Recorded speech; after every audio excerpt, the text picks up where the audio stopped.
I am so excited to have this conversation with you, Dave.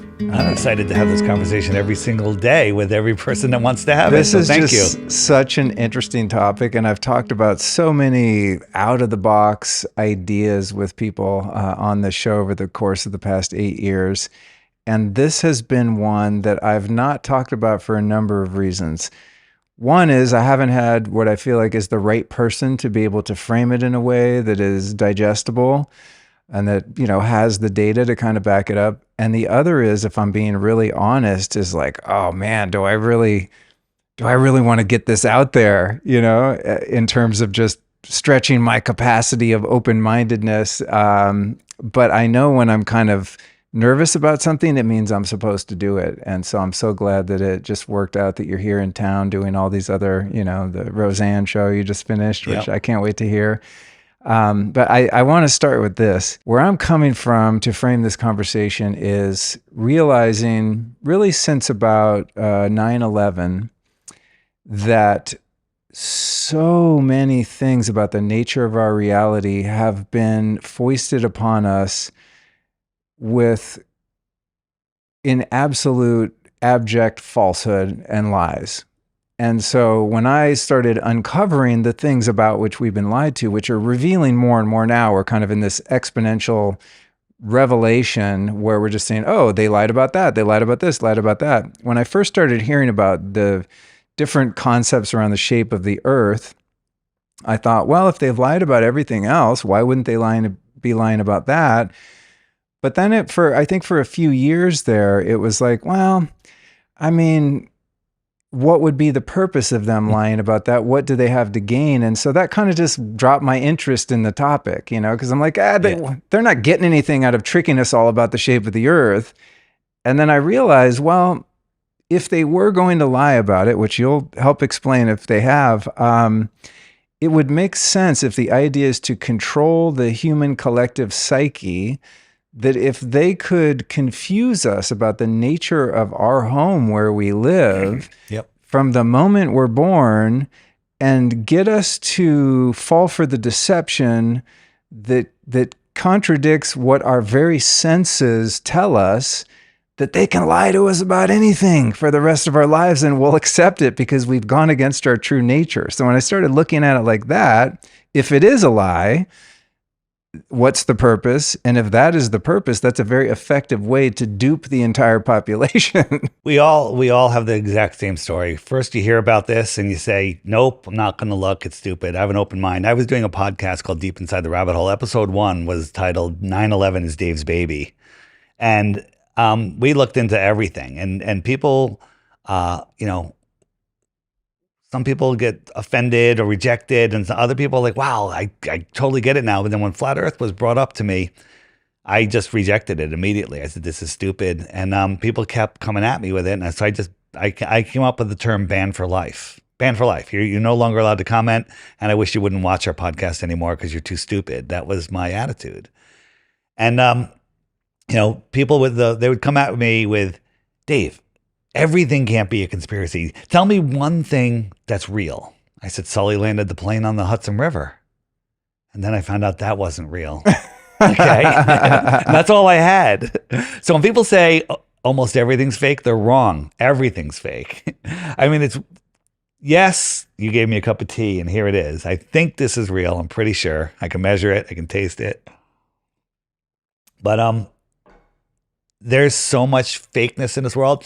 And any smart person, when you start dismantling their global beliefs, which is really easy to do if they're willing to listen, you know, boats over the horizon, sunsets, seasons, you know, day and night, and all of that stuff, they scatter. They go from, okay, the boats over the horizon, that's debunked. Well, sunsets, oh, all right, that's debunked. All right, seasons, and they just jump, and then they go to, what difference does it make? I still have to go to work on Monday. Right. I said it. What difference does it make? What difference does the shape of the world make? It's triangle, square, circle, sphere, right? And I say it doesn't matter. The shape doesn't matter. It's your position in it and the true nature of who you are. And all of the lies, we'll find out as we go through this, all of the major lies and deceptions and everything are rooted on the globe lie. Without the globe lie, everything falls apart. Everything falls apart, right? Truth is truth, whether you believe it or not. A lie can only live in your head, right? A lie, you have to have it in your head. You have to think about it, and you have to perpetrate it, right? The truth is the truth. A lie is a construct. Well, what led me into my curiosity around this topic was, again, just understanding that 2 planes didn't make 3 buildings fall down.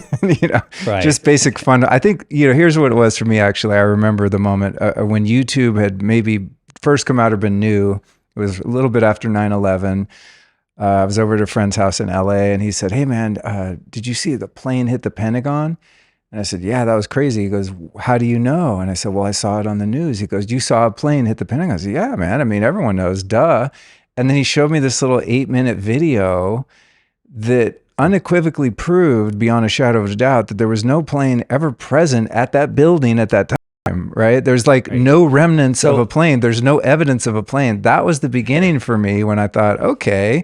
And anyway, that all unraveled. But to the point of like the shape of the earth and cosmology, what kind of led me into my curiosity is when I started watching these documentaries about the supposed moon landings and about all the shenanigans that NASA has been up to, and looking at Elon Musk's fake X with the Tesla floating in space, and the Challenger situation, which I remember being a kid, they wheeled in TVs to every classroom, right? And you're like, oh my God, it was like this mass trauma-based mind control, right? And you come to find out like what 7 or 8 of those people just happen to have twins that are still alive. Same name, same birthmark, same face, same voice. So in terms of like cosmology, space travel, the shape of the earth, to me, the elephants in the room that first appeared were all of the NASA shenanigans, the moon landings, and the space shuttle, the Challenger, that are so easy to debunk that it's like once you see it, you can't unsee it, and just becomes so silly. So then it led me to, okay,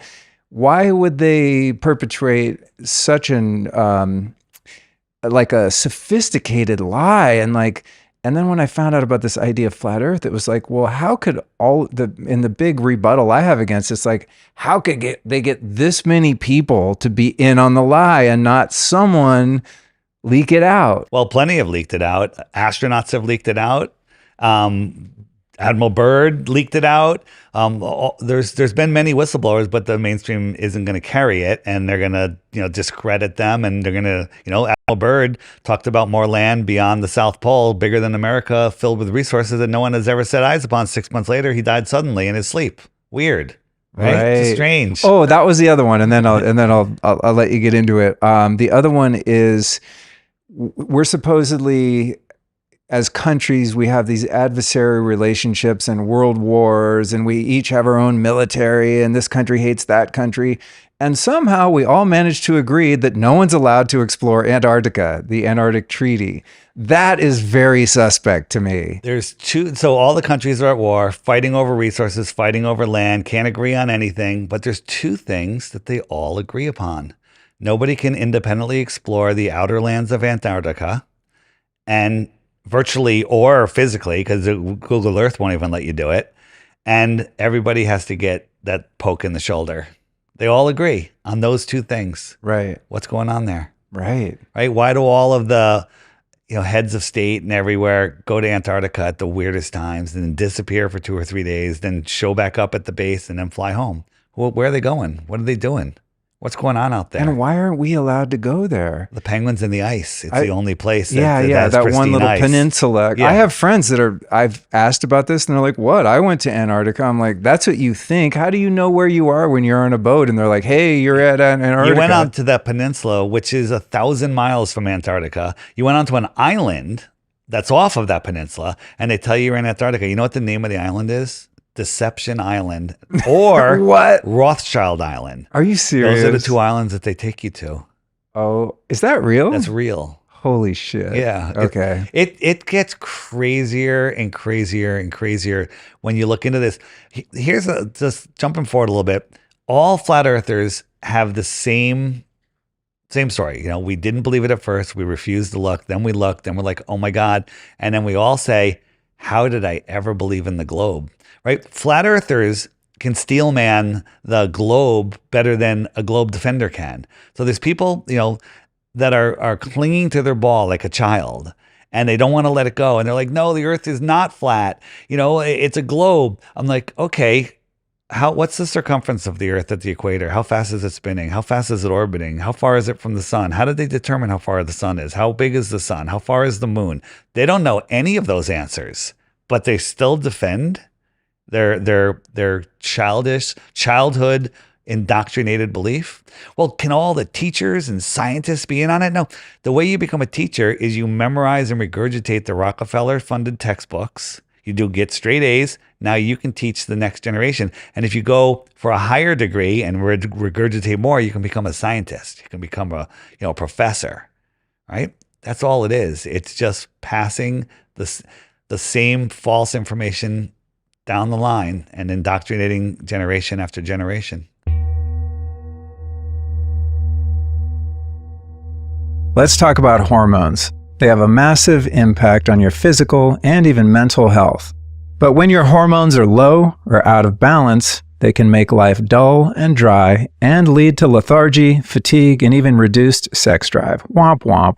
Now, one of the keys to hormonal health is giving your body all of the minerals that go into making the hormones that support energy, drive, and performance. The problem is that between industrial farming, environmental toxins, and declining food quality, it's almost impossible to get enough minerals from diet alone. Enter Beam Minerals, 100% natural, plant-based, and bioavailable. Their tasteless liquid formulas are the easiest way I've found to cover all my bases and make sure I'm ready for action at all times. They provide every essential mineral the body needs, all in a single 1-ounce shot, which I happen to take every morning and even sometimes at night. The Beam Minerals have no fillers or preservatives, just the purest fulvic and humic compounds sourced directly from the earth. So if you want to function as nature intended, hit up beamminerals.com and use the code Luke20 to get 20% off. Oh, and I should also mention that Beam Minerals are certainly not just for men. Women naturally go through periods of mineral deficiency in response to menstruation, childbirth, and menopause. So symptoms like cramping, sleep issues, and mood swings can actually be signs of mineral depletion. So be you man or woman, if you want to support optimal hormone health, you need the micronutrients in Beam Minerals.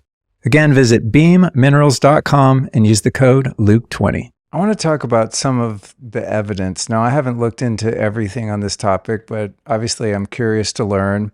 One thing that seems just on its face to be irrefutable is that you can see too far, right? Yeah. So you have these people running experiments where they have, one person holds a mirror on one side of, Lake Michigan, and then another person on the other side has a telephoto lens, and they can see the mirror on the other side when it should be mathematically, according to, this being a big ball, it should be on the other side of the curve and therefore invisible. And there's so many of these tests you can find. I'm like, how do you see that far if it's supposed to be over a curve? There's only two explanations. Either it's flat or it's a big ball that's much bigger than they're telling us it is. Right. So the bigger ball, we all jump to that at first, but then we have observations that would require the ball to be thousands of times bigger. Oh, really? If the Earth is thousands of times bigger than they're telling us, that means there's thousands times the number of continents. That's a problem. Okay? I'm sorry, that's a problem, right? There might be other places I want to go.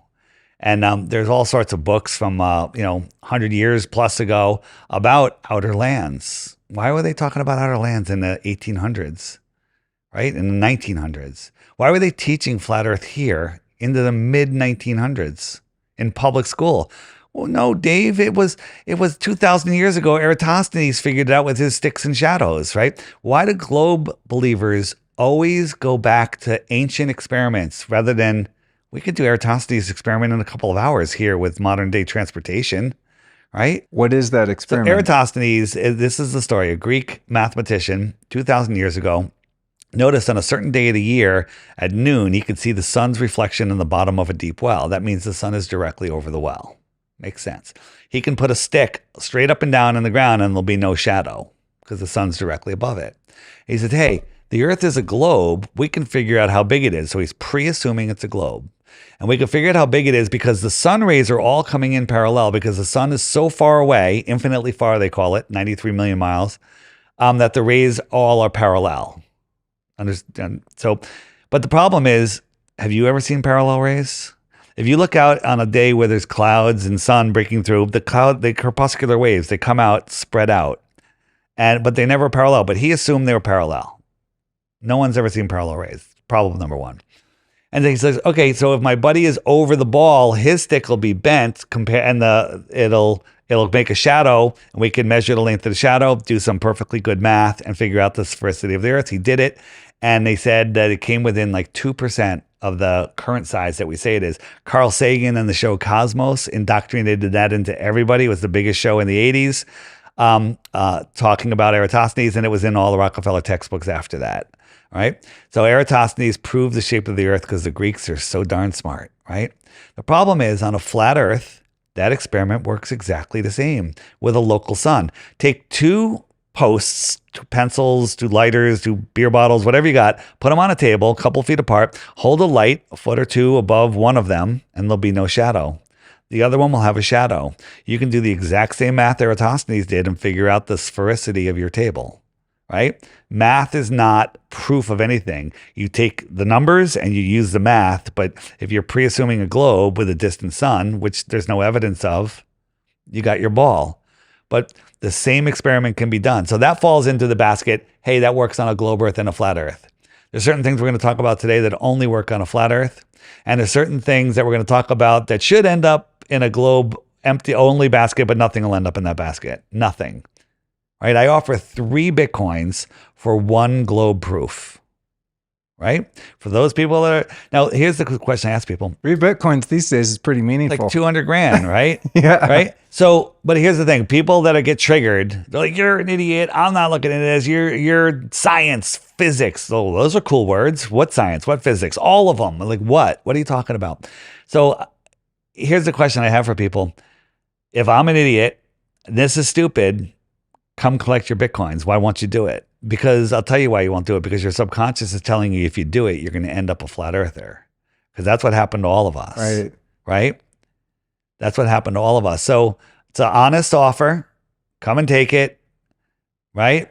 You heard it here first. Yeah. LukeStorey.com/Flat Earth Dave is our show notes. We'll put it in writing right there. No problem. I have an app. It's called the Flat Earth, Sun, Moon, and Zodiac Clock app. And the reason I'm telling you about this, you can find it at flatearthdave.com. It's Android and Apple, and it'll soon be on computers and de-Googled phones also. But it bypasses the algorithm, because if you Google my name, Flat Earth, anything, Flat Earth Sunset Proof, we see too far, you just get propaganda videos. Yes, this is another red flag to me, is that there is so much suppression of this topic. If you go on YouTube and you search, is flat Earth real? You will get pages and pages of so-called debunking videos. Meanwhile, right, search my name, debunking videos. Meanwhile, if you have a direct link, like there's one called, I think, 200 Flat Earth Proofs. Flat Earth. Yeah, right. That's a really compelling video. Yeah, or A Stranger's Guide to Flat Earth 21 Questions. It's the top 21 questions answered in 3 or 4 minute segments. We'll put those in the show notes. Yeah, but if you, like, to your point, if you search those, that you can't find them, but if somebody gives you the link, it's still there. And so why would they be suppressing the information if it was just some goofy ass shit? Because it's dangerous to the future of science, Yeah. Neil deGrasse Tyson says we don't have time to talk to flat earthers. Neil deGrasse Tyson, the actor. Yeah, right? That guy's you can look at him for 2 seconds. Yeah. Bill Nye. Yeah, Bill Nye, the lying guy with frauds. the bow tie. Total frauds. I mean, you can literally just look at their picture and go, they're fake. Yeah. He says there's no time to talk to flat earthers, but he makes video after video after video straw manning us. And why do you have to straw man? Why do you have to lie, right? We catch NASA using green screens and wires and augmented reality and zero-G flights, to fake their weightlessness on the International Fake Station. And why would you have to do that? But once you catch them doing that 900 times, let alone one time. Why aren't they better at their I have a theory about that. Video production and stuff at this point?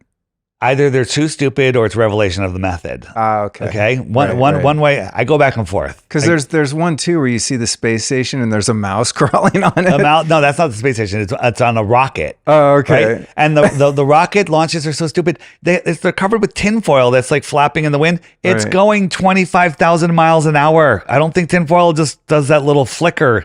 That's like 10 miles an hour, right? And why is NASA the largest holder of helium? 99% of all the helium in the world is controlled by NASA because they took away airships from us. You're familiar with airships in the past, right? Like, People think of blimps and they think of that little pod underneath the blimp, right? No, that's just the pilot headquarters.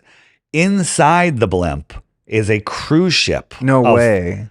Rooms, bars, theaters, What? restaurants. Oh my God. It's incredible. Are you serious? And these things used to fly all over the world. They dock to the Empire State Building. They dock to the Eiffel Tower. They dock to all of these towers around the world. There was worldwide travel, but you can't have that because an airship is super safe and can travel for extended periods of time and go to lands that we can't reach in airplanes. Because they don't run out of So fuel. they false flagged the Hindenburg and made everyone afraid of hydrogen. Oh shit. And NASA owns all of the helium. You're red pilling me so hard right now. Yeah. I didn't know any of this. Yeah, wait until you see. So I'm going to mention it right now. There's just yesterday, it came out. Stu Peters actually put it out on his network. My friend Sean Hibbler, who made Level, The Next Level, and Level with Me, 3 awesome films. We'll link those in the show notes because people won't be able to search them. Well, you'll be able to find all of that stuff on my app. Okay, cool, Everything's cool. on my app, on my website. Okay. FlatEarthDave.com is the only thing you have to remember. That's Okay. the only thing. Cool. Everything is there. But he just came out one called Old World Order. All right. I saw a trailer for that. You saw a trailer. It came out yesterday. They tried to suppress I'm it. It was watching it supposed to tonight. come out last Saturday. It came out yesterday. If you open up your app, it'll be right there. It'll pop up. I have a pop-up on there today. And it's about our faked history. It is scientifically impossible to watch this film and still believe in history. It completely destroys it. And the spell is broken. Watch this one film and the spell will be broken. And this is going to bring a lot of people to the true nature of our world because they're lying about everything. Our history, the Wild West, not true. The cities were here already. The cities were here already. You see people on muddy roads with horse and buggy and giant cathedrals and castles and buildings that we couldn't even build today. Like, how did that happen? And doorways 30 feet tall with locks 20 feet in the air. Wait a minute. Who are these buildings built for? Who built this? Right? Wait until you see this film. It is. I love epic. this. I mean, it's kind of a different topic, but I love this when you start looking at the way that you'll see old photos like of the New York subway system, and it'll say such and such, train system founded. Yeah. Right? Are you watching my lunch break? And then there's no photos of it being built. You're talking about these marvels of innovation and technology, and there is zero documentation of how it got from nothing to something. I mean, when you tell somebody that the cities were here before, they're like, no, what? There's a picture of the Washington Monument in the middle of a muddy field back in the 1800s. Or maybe it was even before I saw that, yeah. And there's buildings that they say were built in 1857, but there's a picture of it in 1790 with 100-year growth on it. And when you look at these buildings, they're old, they're not new. And then the World's Fairs, they didn't build those for the World's Fairs. They were here already. Right. The World's Fairs were led to believe that those were like all paper mache buildings that they just threw up and then they just tore it all down. And meanwhile, there's like rivers running through them. And I mean, it's just some of the stuff is amazing. And then the rabbit hole is so deep on that one. It's a lifetime of wows every day. There's never a day where I don't go, wow. And that's a great way to live, right? I used to It be is, bored. yeah. Hey, I have to leave in 45 minutes to go somewhere. So what am I going to do? I'm going to stare at the television. Oh, look, Gilligan's Island's on. I'll watch that, you know? And that was my life. I would watch just stupid stuff. Now, I don't watch TV. I do watch videos because I'm researching and I'm selecting the information that I want to analyze. You know, I'm not a conspiracy theorist. I'm a conspiracy analyst. Yeah. Right. And I have a T-shirt for you. Okay. It says conspiracy theorist, and then it's crossed out and says analyst. And then I made another one. I made my own T-shirts just to be fun. Nice. The other one says conspiracy theorist. It's crossed out and says pattern recognitionist. There you go. You know? It's amazing. And I also like to say, if they weren't conspiring, we wouldn't need to have theories about it. Just Right. stop lying, and we'll stop looking into your shit. So, you know, to go back to 9/11 for a second, the conspiracy theory is that 2 planes knocked down 7 buildings, not 3 buildings, 7 buildings. You know about building 6? No. Right? The official, the real story is what we're talking about. The conspiracy theory is what the mainstream news says. So building 6, 10-story building, a full block long, 3/4 of the inside all the way to the basement went missing on 9/11. The outside walls were still up. The building was scooped out like you're scooping out ice cream out of a box, right? What? And it was missing. It went missing on 9/11. Oh, dude. Okay. So What? So what does that mean? What it means is, first I'm going to say, I don't know how it happened. What it means is there is a weapon that can vaporize a building's insides. There is a weapon that can turn concrete and steel into dust in midair. Because the building, when it fell, it started falling. We all remember the main tower. It would eat itself and stop. It was going through the path of most resistance. And it fell at the same speed as a bowling ball falling through the air. There's sections of the building, concrete and steel, that were ejected from the building. Sounds like something ejected it. And they turned into dust before they hit the ground. There is a weapon that can turn concrete and steel into dust in midair. That's all we know. Now, is that weapon a directed energy weapon? Probably. Where's it based? We don't know.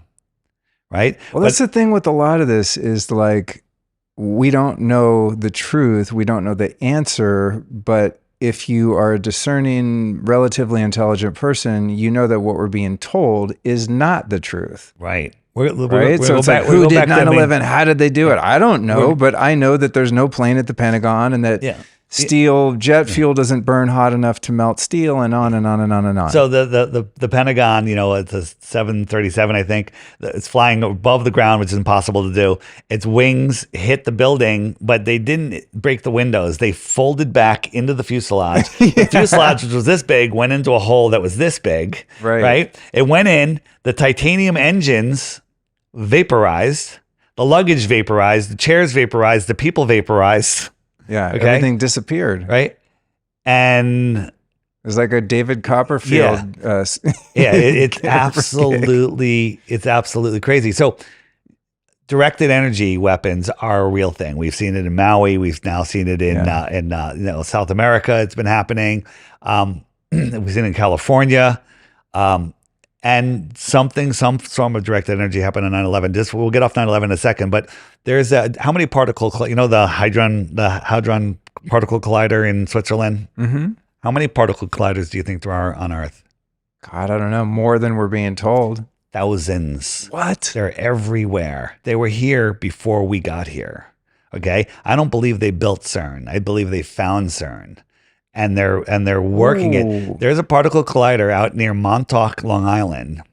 And if you look at the center, and there's like a tower that I call it the aiming tower. If you draw a line from the center through the aiming tower, it goes down Long Island Sound and it goes right between the 2 trade towers. What? There's another one in Pennsylvania on this weird little church Freemason campus, a small one, and it points right at unobstructed view of the trade towers.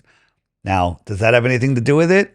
I don't know. It just seems a little weird, right? Right. And the last thing about 9/11, because 9/11 is my baby, is if you want to fly from the major airports on the East Coast to California, the 6 a.m. flight is the way to go because you get there at like 10 a.m., you know, and you can have a full work day. And there's about 33 to 35 flights a day, weekdays, to California, and they're always booked solid. First class is sold out a month ahead of time, as always standing room only. On the morning of 9/11, I think there was 34 flights or 32 flights, I forget. And they were all sold out, except the ones that were hijacked. They were only 30% full. Really? Isn't that weird? Wow. 2 of them weren't scheduled to fly. Where did they get the passengers from? Wow. I've always wondered if there, and you know, respect to anyone that was harmed or killed that day. I live in Connecticut where everybody worked on Wall Street. So right. But I've always wondered if they were faking the names and identities of the passengers. 1,500 of them don't have social security numbers. I know someone that whose husband died in the World Trade Center. Yeah. Like verifiably he was there, now he's not there. But in terms of people being on the planes, I've not seen any evidence that they were real people that really existed. I know. Do we think there were people on those planes? I don't think there were planes. Oh, this is the real black pill. Yeah. You reminded me, I recently saw a video that was like a camcorder that showed the second World Trade Center exploding, and there was no plane hit it. Yeah, it was no a different plane. But then angle. later there was a plane. It's horrible. The only helicopter to film the second plane hitting was Chopper 5, and they said we're there, we're at the location. They were 5 miles away. So in their wide shot, you could see all of the Hudson River, right? And then they zoomed in. And then all of a sudden the plane just comes right into the corner of the picture, into the building. Where was the plane? It was coming down the Hudson River. You would have had it. It would have been in like several hundred frames of the video, but it wasn't there. It wasn't there. And when it came through, it hit the building and the nose came out the other side undamaged. How does a plane that gets smashed by a goose? They're like an aluminum can. Yeah, it came out the other side and you couldn't tell the difference from when it went in. Right. Wow. But here's the last thing. And I want to get off of 9/11 because I could talk about 9/11 for this whole show. And then we'll have to do another flat earth one. If you lived here in town, we would just do 9/11 and then flat earth next time. And then we could do Sandy and then we could do Boston. And, but I'm going to tell people where to find all the information out if they want. It's very easy. One site. Okay. So Chopper 5 zooms in. Doesn't bother to look at the plane that's off to its right, low, coming in hot, right? If there was one. And then they have that anomaly where it sticks through. The guy that filmed it, his name, I believe, is Cy Symington. You know what his job is? The cameraman. His job, he writes the software and teaches the course on how to insert CGI aircraft into live video. Gotta be kidding me. You can't make this stuff up. Wow. Right? So his name's Cy and his job is PsyOps. Yeah. I think it's Cy Simon. Don't quote me on that. I'm 99% sure. It's been a while because I've been flat earthing for a while. Stoplookthink.com. Cool. Stoplookthink.com. There's a 9/11 section. Type in any other conspiracy. Type in a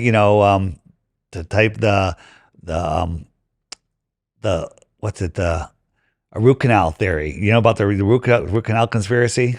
Oh, no, my Lord. I know that they're really bad for you. Yeah, really bad. Really. 99% of women that have breast cancer have a root canal on the same side as their breast cancer. That's statistically impossible, right?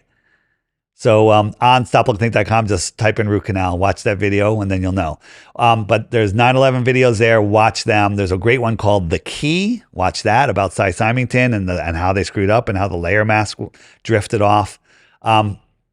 I believe that Flight 93 that fake crashed in Pennsylvania was supposed to fake hit Building 7, but they still had to take down Building 7. So they had to wait and make up a story throughout the day because their simulation screwed up. That was another one like the Pentagon where there was just like a hole in the dirt, no seats, no fuselage, no bodies, no sign of a plane crash whatsoever. And it imploded into itself. It's so frustrating to me, and I'm guilty of this too, that we humans are so easily deceived. Because we're trusting and loving, we care, we believe.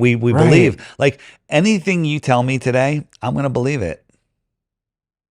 Because I'm a good reader, right? You can lie to me. I don't think you're going to.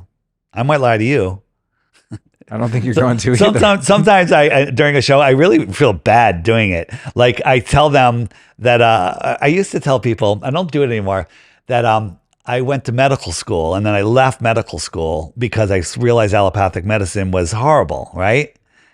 And then later in the show, I said, did I go to medical school? And they're like, yeah, you did. I go, do you believe that? You know, and I say, well, I lied, right? And I'm doing it as a demonstration, but it still affects me, so I don't do it anymore. Yeah. But it's just an example how easy it is to believe. Belief is the lazy man's knowing. I stole that from Crow 777 Radio. You know about Crow? Yeah. Crow's great podcast. Big fan. He says, belief is the enemy of knowing. Belief is easy. It takes zero effort, and you can go smoke a joint, drink, go do whatever you want, take a nap. You know, you believe something? Okay, I'm done. You want to know something? I live in Connecticut, right? You want to know it? You're going to have to go take some time, figure it out, look me up, find my friends, look at me on Facebook, see where I am, you know? And you can figure it out. And they're like, oh, so he does. Now you know. But no one's going to take that time and effort to do that for everything.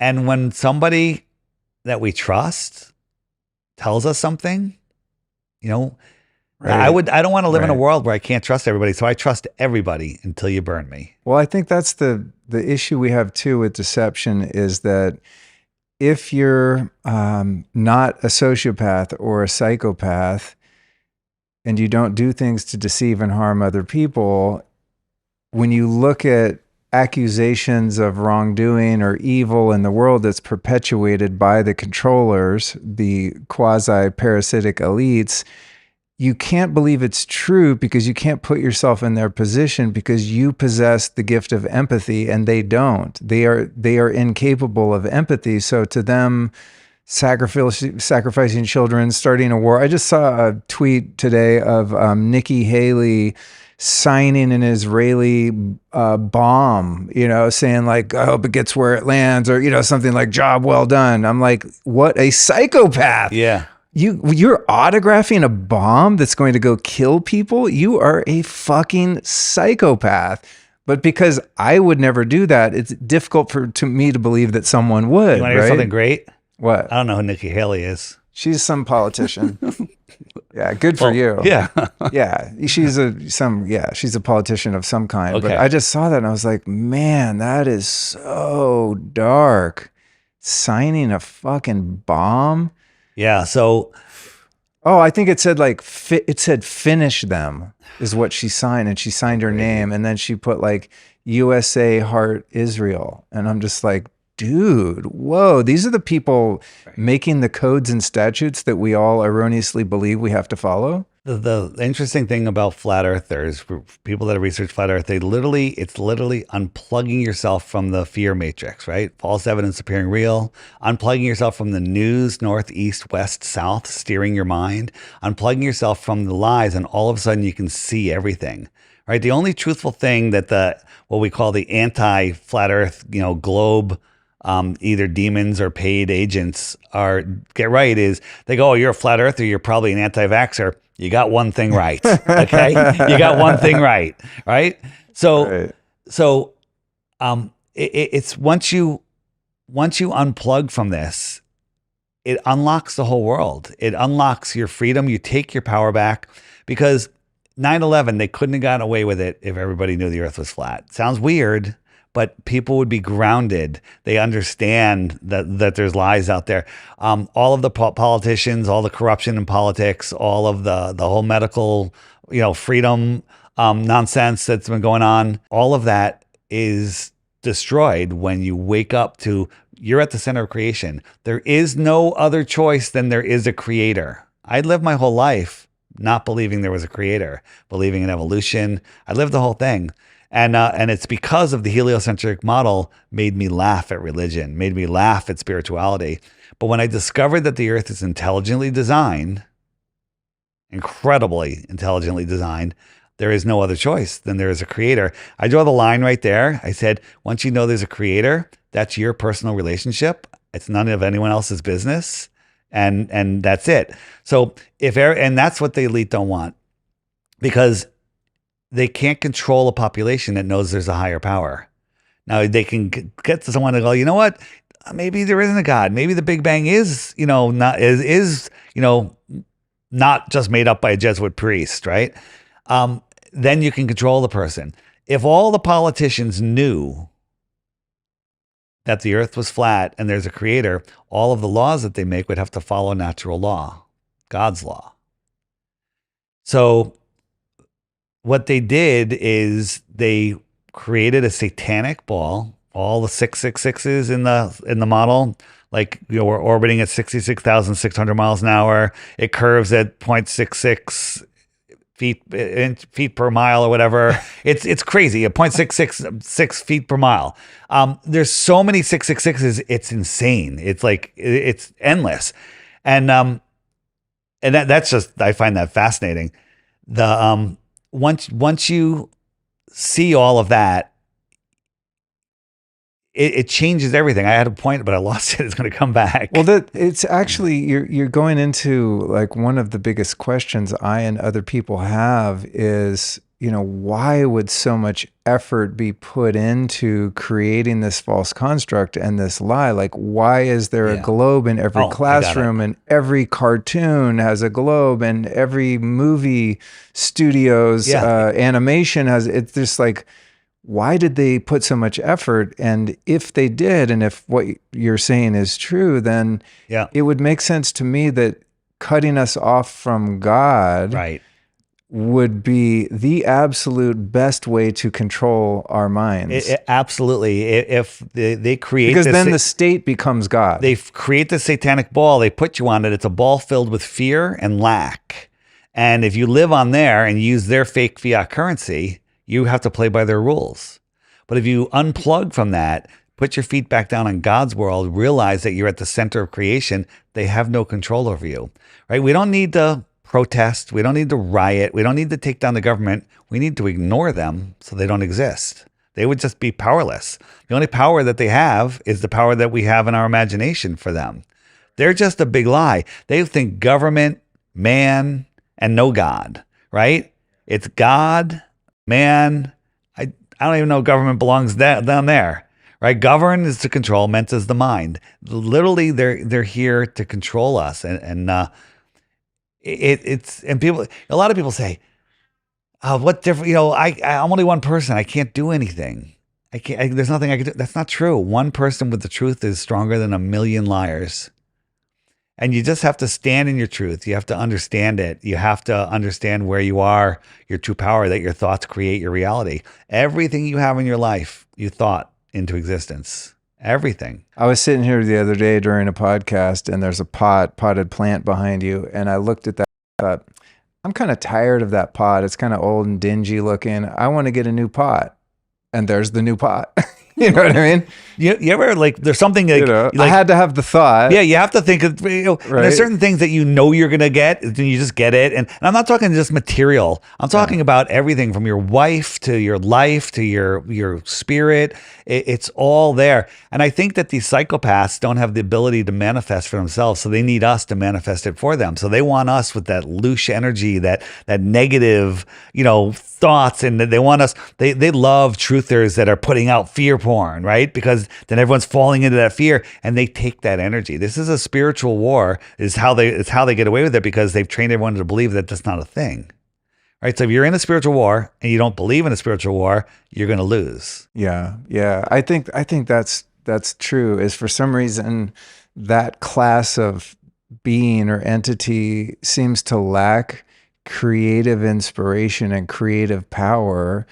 Therefore, they've created this infrastructure of systems in our society wherein they are parasitically siphoning our creativity, our ideas, our energy, because they're devoid of it. It's like they can't create on their own. So out of their own desperation, they essentially rob us of our creative energy. Here's another thing too, which is it's kind of like a catch-22. It's hard for us to be proven right, because when they always tell us something, they always tell us what they're doing. And then if we notice it, they don't do it. If we don't notice it, they pull it off, right? All these false flags, these hoax shootings and stuff, they tell us. They have a drill of the exact same thing. On the morning of 9/11, there was over a dozen drills of planes being hijacked and crashed into buildings, including the World Trade Towers. On the morning of the Beachy School in Connecticut, I don't want to say the name just in case I put this on YouTube or something. They were doing a drill of a shooting at that school. During the Boston Marathon, they were doing a drill of a bomb going off at the finish line. Wow. Right? They even announced it. Wow. Okay. So if you catch them in the act, they go, no, it's just a drill. And then, so you can never be proven right. I believe that there's lots of things that we've caught and they've stopped. Oh, I believe that we've interesting. pushed their timeline out and they're trying to push it forward because too many people are waking up from hearing shows like this that are waking up. The veil is thinning, you know, the whole, 2020 pandemic, people have had a lot of time to look around since they're working from home, you know? Yeah, lock all the people in their house with the internet. Bad idea. bad if you're trying idea, to control bad their idea. mind. Bad. Because even with censorship, we're going to find a way. Bad idea. That's why flatearthdave.com. Check out my app. If you don't want to get the app, just scroll down to the crash course. And the app's like only a couple It's dollars. $3 one-time charge. Okay. Right. But there's a yearly subscription for just $11 a year. That's for some of the higher functions, the video chatting, the meetup maker, the matchmaker, because $3. The $3 pretty much keeps the trolls away, right? Yeah, and then yeah. the $11 definitely keps them away. So it's literally troll free in there. You keep a clean ecosystem. Yeah, it's super clean. And I also made it so you can, whenever you're showing somebody images from the image search or videos and stuff, they're like, where do I get that app? You could use a referral code, and you used to just get points that you can trade in for a free subscription. But now you're going to get a new crypto that we released called Dome. I think it's better than Dogecoin. There's less of them, and you can earn it for free. You're a crypto guy, right? A little bit. I'm a novice at best. So there's proof of work, proof of stake. Like the way Bitcoin is mined is computers solving math equations that use lots of electricity, and that's how it's mined, right? Dome is mined by unlocking mines. Right. And the way it's mined is anytime you refer someone to the app and they use your referral code, you get 1,000 Dome. 1,000 Dome are released to you, to your wallet address for free. Right. So every person you wake up to the truth, unplugged from the matrix, creates another 1,000 Dome. Wow. Yeah. It's Cool. wild. It's going to be very, very cool. And, I highly recommend people check it out. Epic. Yeah, we will. it's super. It's literally the single best way to wake people up and also to educate yourself. I just tell people, get the app, and every morning while you're having your tea or coffee, whatever, hit the daily video, watch the daily video. That's it. And you're done. Your homework's done. All right. So that's a good setup for what we're going to talk about here. Okay. I want to dive into some of the holes in the story and anomalies. And before I do, I'll say it's funny because really the burden of proof should be on the one making the claim. Yeah. So if the nature of our realm is as we've been taught, then they should be able to prove it to us because they're making the claim that this is what it is. So it's kind of unfortunate that anyone that doesn't believe their claim, that has little to no proof, has to now do all this research and make the claim.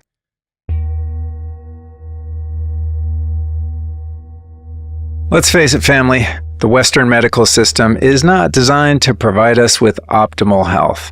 Actually, the more products they can sell you, the richer they get, even as you get sicker. It's a great business model, but not great for us if we want sustained vitality and longevity.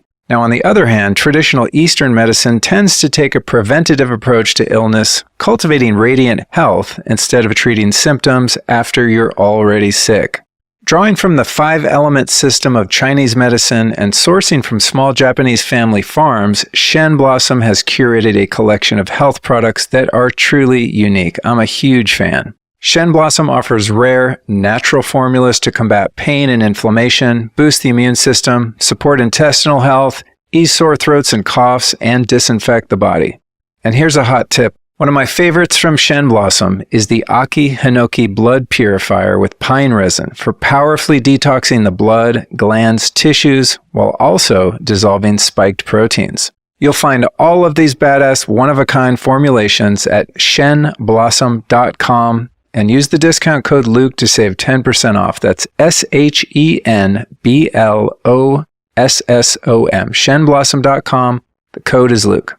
And because they're made with a living alcohol, all of their traditional sake preparations provide your body with prebiotic and probiotic elements that nourish your health and longevity. Sometimes the old ways are the best ways, and that's how they do it. So click your way over to shenblossom.com. Oh, and make sure to try their miso soup ingredients. It is literally the best I've ever had in my life. I am completely obsessed. If you do nothing else, in fact, go to shenblossom.com and get all the ingredients you need to make their miso soup, and your life will be changed forever. So what I want to get right now is from you, some of the greatest hits that are rebuttals to someone listening that's like, yeah, but I learned this in school, and what about astrophysicists and this and that? And the first one to me that is like, I can't explain it, flight paths. Yeah. And you look at emergency landings, and anyone can look this stuff. I mean, you won't find it on YouTube because it'll be like all censored, but it makes no sense to me, just objectively, that if you have a plane going from, Auckland, New Zealand to Argentina, and they have an emergency landing, that they fly up and land in LA. That doesn't work on a round ball. It makes no sense. Makes no sense. The emergency landings are one of my favorites, and the southern flight paths are absolutely mind blowing.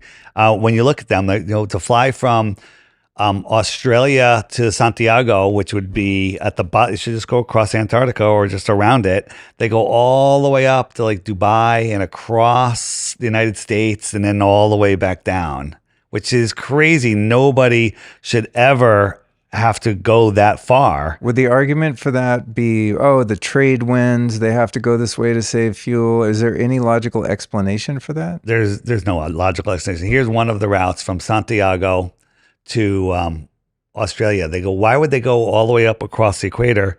And this is what it looks like on a flat Earth, straight line. Oh, man. Okay. Dude. Yeah. And there's so many of them, but things are changing. They're actually doing some they've got some other plane technology. I'll talk about that in a second. Here's one. There's 3 different flights, 3 different locations. They go up and down, but look at them on a flat Earth. They're pretty much a straight line. From Hong Kong to Malaysia to Dubai. Yeah. It's amazing. And then another one that's very interesting is this is Hawaii here. And all of these flights are north of Hawaii. North? Yeah, they're all north of Hawaii. Look on a globe, none of them should be north of Hawaii. Wow. It makes no sense whatsoever. Wow. Yeah. So I think the thing that's hard for me to get my head around because of all of the programming is we think about the North and the South Pole, right? But in this model, if it's a flat surface, then North is the center where there's this magnetic force, and then everything that's the opposite of that north is all south. So there is no south pole. Everything is south. Yeah. Then east to west is just you going in a circle above a flat Let's talk about circle. that one second. One more. I'm trying to get my head around it. This is the World Cup. They played in Doha, and Argentina, they had their own. So people say, they go to these stops because they have to change pilots and drop off other passengers. Own chartered flight. Only the soccer people on this flight. They want to go home. They went to Rome. And then they went to Argentina. Does Rome look like it's in the right direction towards home? Right? They went there to refuel. That takes more fuel. Yeah. It's in the wrong direction. But if we look at it on a flat Earth map. Oh my God. This is exploding my brain, dude. Yeah. So on the app, in the frequently asked questions section, there's Southern Flights, a whole bunch of videos that YouTube won't ever show you.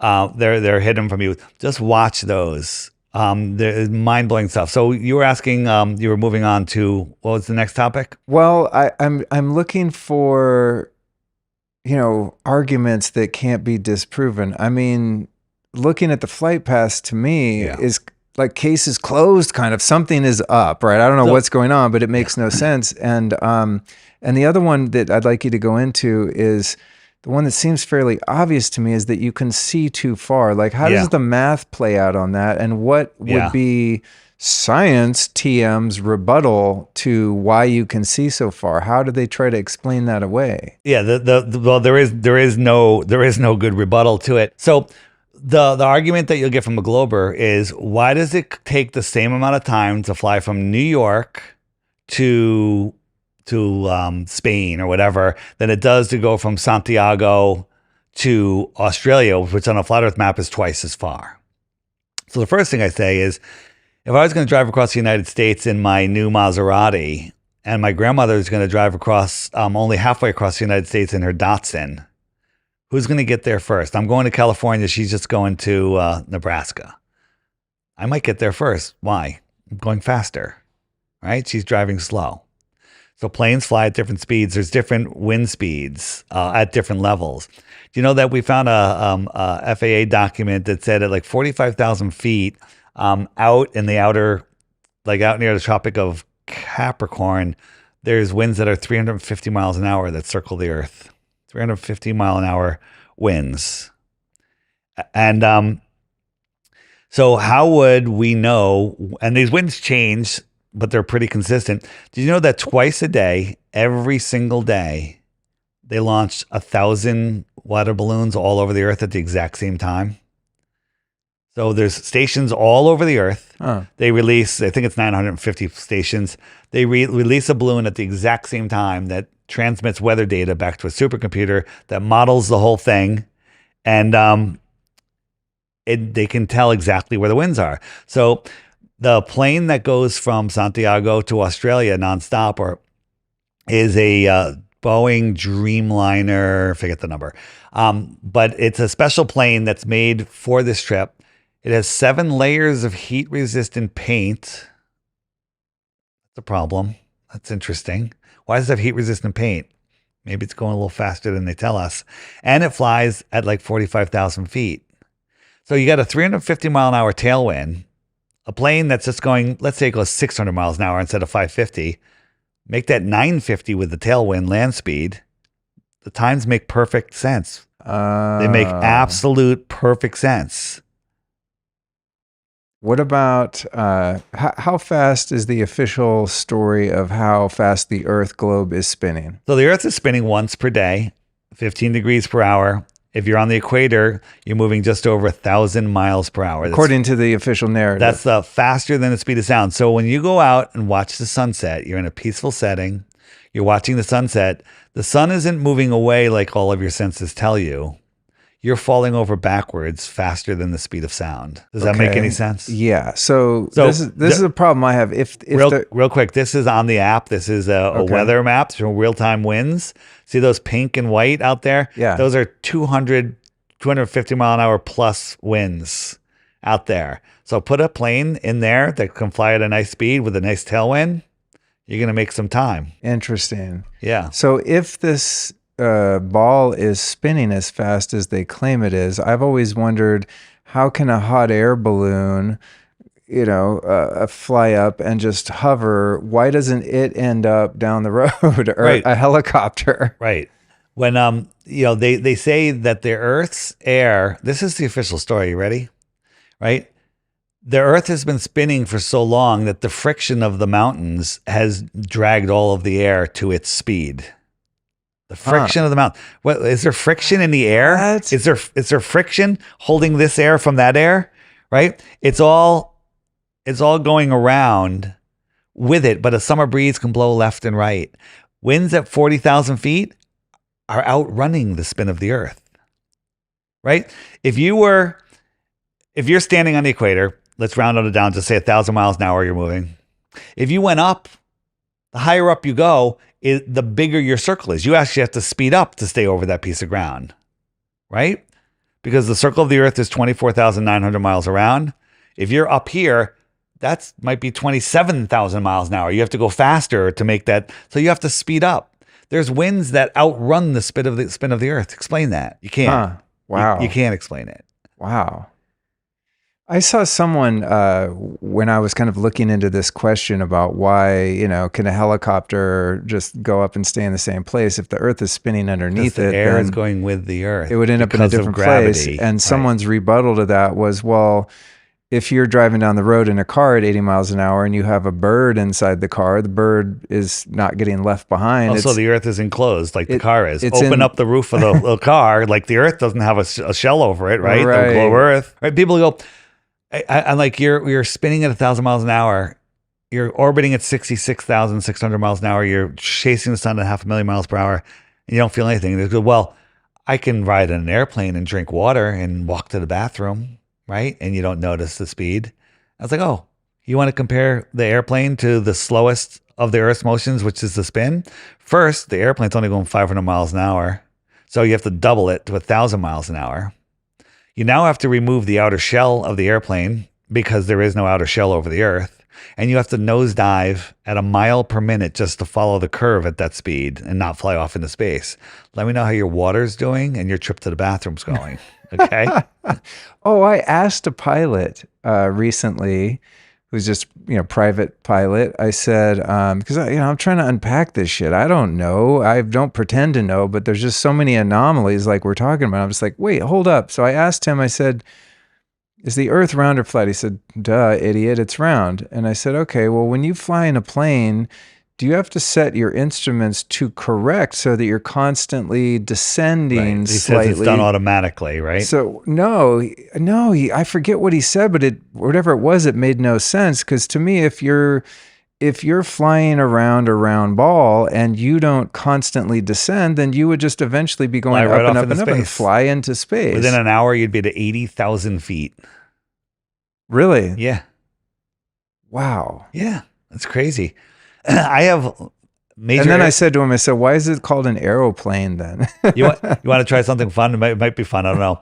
I grab my phone. I'm going to call an American Airlines pilot. I'm going to tell him to not say his name and say, is the Earth the globe or what? Or is it flat or globe? See if he'll pick up. Yeah. You want to do it? I love it. I mean, because I think if anyone knows what's up, it's got to be a pilot. I mean, Well, most of them are just glorified bus drivers. He tells us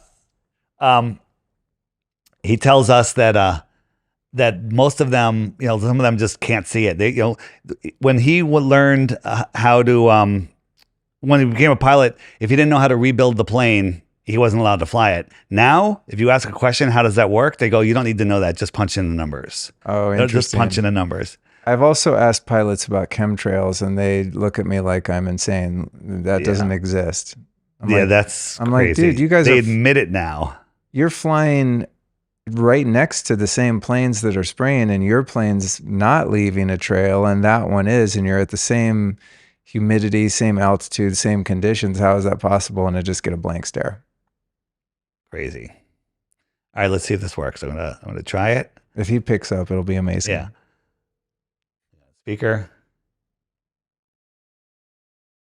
Hey, don't say your name. Don't say your name and don't say anything. I'm on a podcast. We're talking about airline pilots and curvature. What do you want to say? What do you want to say is about the Earth? Is it flat? Do you nose down to follow the curve? What would you say? No, we fly perfectly straight and level and up to about 41,000 feet. There's no curve, and it's just pretty still up there unless it's turbulent. What percentage of major airline pilots know that the Earth is not a spinning ball?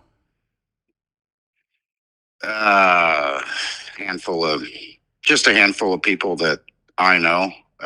Most of the time when I brought it up, I just get an emotional response out of people. They usually don't even want to discuss it or toy with the idea, and I don't bring it up saying the Earth is flat. I just usually, because a lot of pilots like to say they see satellites at night. I fly with them all the time, and I'll just delicately ask them how far away that satellite is, and they don't know. So I tell them roughly 250 miles. You know how big it is? They don't know, and I tell them, and we get down to like what you discussed, your field of vision, the angular projection or whatever you call Angular resolution. Resolution. You can't possibly see it, and their brain just shuts down. Yep. And then they say, what do they usually say? Well, so you're saying there's no satellites? I didn't say any of that. Yeah. All I'm saying is you can't see something that small with reflected sunlight 250 miles away, and then I usually just drop it. All right, I got to run. Most pilots love space. Where you flying? Where you flying to next? I just got back at midnight last night. On the 2nd, I got a 3-day trip. I haven't checked to see where it goes yet. All right. Thank you. I'll talk to you soon. No problem. Bye. Well, that was a first on the Lifestylist podcast. American Airlines veteran pilot for many years. Wow. And he can see it. It's amazing how some people can't see it even when shown. There's people that can see when shown, and people that can't see. Many of you listening will probably know that Nikola Tesla was onto some next level research and invention. Well, unfortunately, a lot of technology that can really help people has been suppressed. So I'm always curious to learn about the latest health devices on the energy medicine scene. And that's why when my friend Brandon offered to let me try out his DITRH device, I was stoked. The DITRH is a frequency device that uses a unique method of transforming electricity, just as Tesla himself discovered. It combines electrostatic and electromagnetic fields with light, effectively creating a human battery charger. It's wild. DITRH sessions rapidly but gently stimulate the body's natural healing processes, reducing inflammation, relieving pain, and boosting the immune system. And I gotta say, my first session left me feeling that ideal combination of relaxed, rejuvenated, yet energized, and I was instantly obsessed. You can get yours by visiting therifyusa.com and use the code Luke to save $333. That's THERAPHIUSA, therifyusa.com, and you'll also get free shipping on your Therify unit. Oh, and heads up, while you're there, check out the Therify developer Paul Harris's newest creation, the Quantify. It's a unique alternative to lifestyle machines, compact and super easy to use. And while the original Therify device is geared toward healing practitioners, the Quantify is geared toward professional and home use. So if you happen to own a healing or biohacking center or something like that, technology could be an incredible addition to your services. Again, that's therifyusa.com, and the code is Luke. Well, when I first heard this concept, I was imagining that space was still real as we've been taught to believe. And so I pictured like a pizza floating in space. And, this is that old idea, we used to think the earth was flat and you could just fall off the edge. That's what they want you to think. The way I'm kind of thinking about it now in light of this conversation is like, because we don't know what's outside of the Antarctic Circle, it could just be an infinite plane of land that goes on to eternity. Right? That there is no like edge of the disc, as we kind of, Right. Someone that would make fun of someone that believed in this would be like, oh, so what, you're going to fall off the edge? What if there's no edge? What if the edge is this ice wall that holds in the water? Because all water needs a container. Otherwise it just runs off somewhere. Right. So you were talking about we can see too far. Yeah. On a ball, whatever size it is, there's math that will tell you how far you can see before there is a physical curve. Okay. Right. Like if you're looking at a building that's, the bottoms of buildings will disappear on a flat earth. That's a whole nother topic. Oh, okay. And they will disappear for multiple reasons. Right. But we're not talking about just the bottoms. And the reason they disappear from the bottom first is just because the angular size there is the lowest. You stand up higher, you can see farther. Lay down at a Home Depot floor and look across the floor. You can't see all the way across, but stand up a little bit, you can see. Like you won't be able to see people's shoes on the other side of the floor, but then lift your head up, you can see them again. It's not because the floor is curved, it's because the angular view. This is a picture, and you can find it on the app. Just type in 700 in the pictures. In the background here, there's all of these mountains in the Alps, 700 miles away. Using their globe Earth calculator, the one that gives them the benefit of the doubt. From that viewing height, calculating that in there, those mountains, the tops of those mountains should be over 50 miles below a physical curve. But they all show up on the same line. And the official story is that they're just refracting up, right? On the debunking sites, they have a great thing. They're like, put in your observation height, put in the distance, and then it calculates the curve. And then it's like, oh, if you can't see it, slide this bar, the refraction bar. Okay, 1 refraction, 2 refraction, 3, you slide it until it shows up on the horizon. Stop. Okay, that's the refraction. It's a magic refraction bar. And so it'll take anything and straighten it up. And when it gets straight, you stop there and go, oh, there's 37 refraction, whatever the number is, It's stupid. So what about all of the beautiful photos we've seen of solar systems and galaxies and planets and There are stars. lights in the sky. No star has ever been seen anything more than just a point of light in the sky. The only thing you can say about this a star is that it's a point of light in the sky. And why don't they ever, if we are traveling to space as we've been told, why are there never any real videos? You'd think like if you were going to the International Fake Station that you would be like, so excited. You'd be filming videos of like Well, they have going more away important from the things to do. They have Earth. science to do. They have science and and things. How about this? Like, why When is you're- there no documentation to support their claim? In other words, that's not CGI. Everything I see when I look into this, it's all cartoons. They call them like renderings or something. It's like composites? composites. Yeah, kind of like when the pandemic happened, there was like pictures of the virus, and then you I've find seen it's it. not. It's very scary. It's not a picture. It's like a computer generated, a Right. cartoon. They're horrible at it. When you're in an airplane approaching your home airport and you're looking out the window and you see your house, what do you say to the stranger next to you? You're like, hey, that's my house, right? Right. That's cool, right? When you go to the moon in the blackness of space and look up at the blue marble, the most incredible thing that you'll ever see, you think you'd take a picture of it or video it? There's not 1 second of video. They have video of them playing golf and riding a doom buggy and hammering a flag into the ground, but never once did they point the video camera towards the Earth.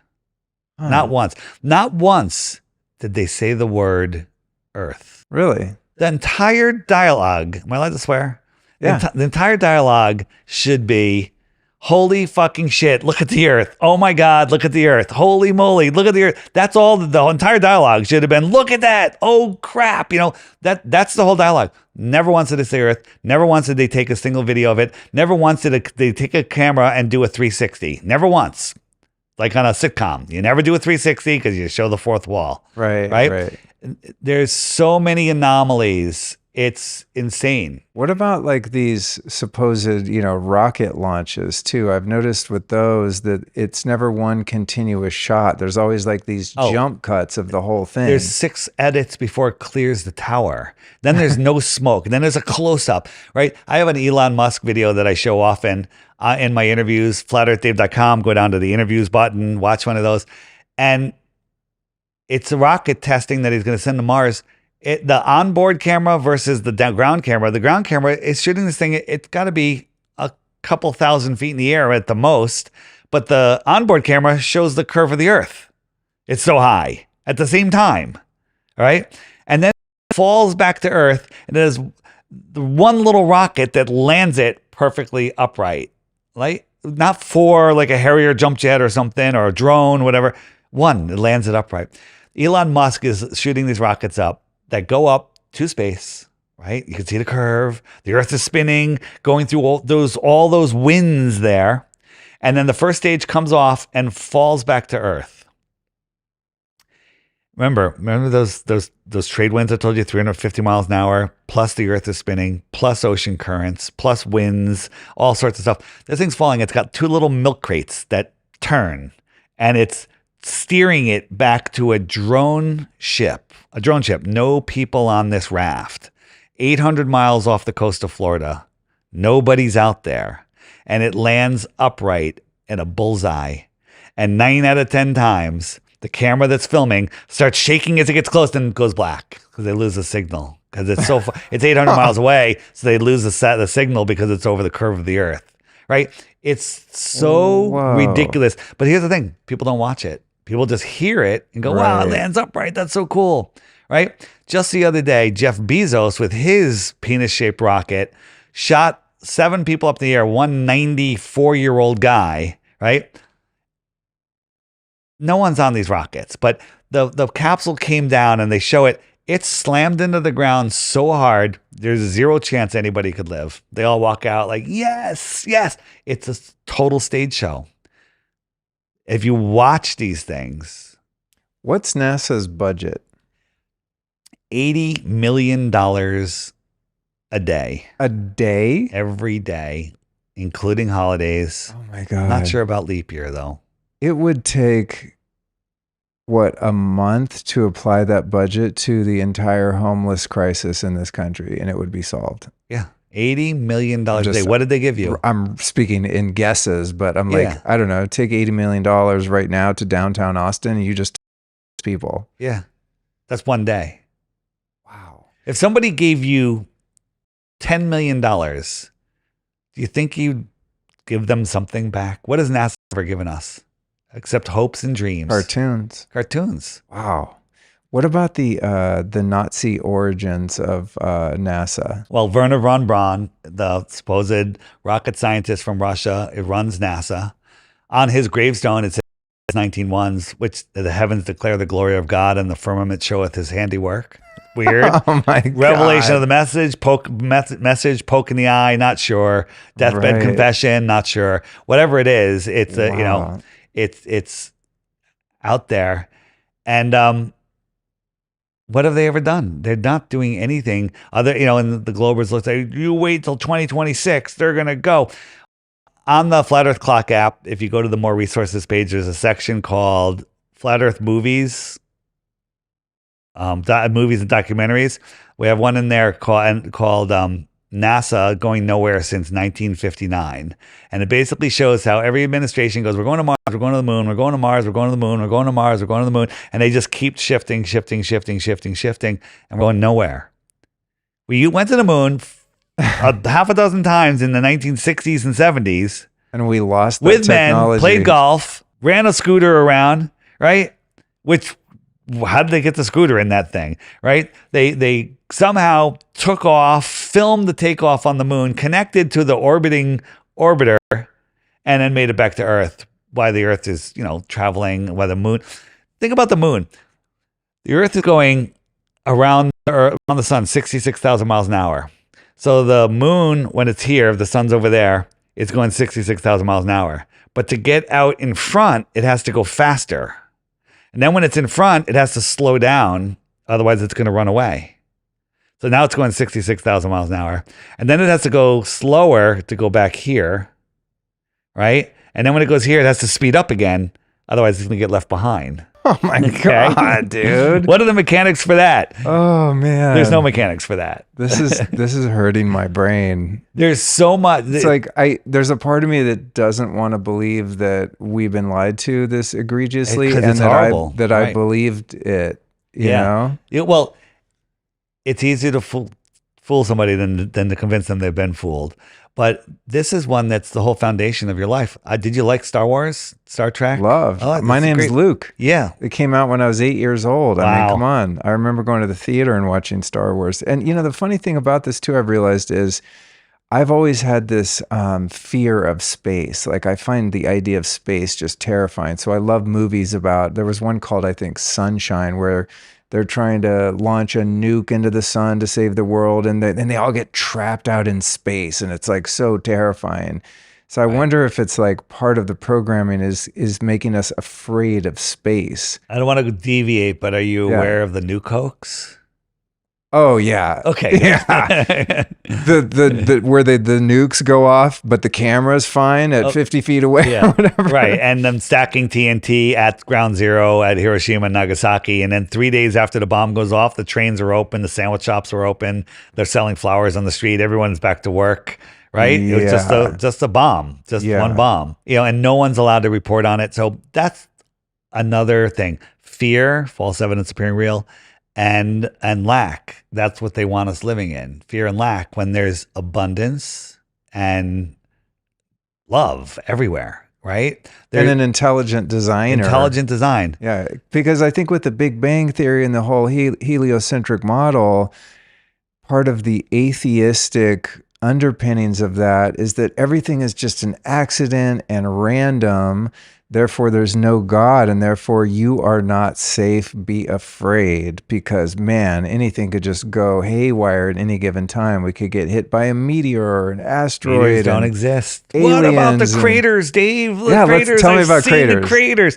So whenever we see a meteor, it's always in northern Russia. It's caught by some dash cam, and it's coming in at an angle, a very shallow angle, right? Well, how do you create a perfectly circular crater from a shallow angle?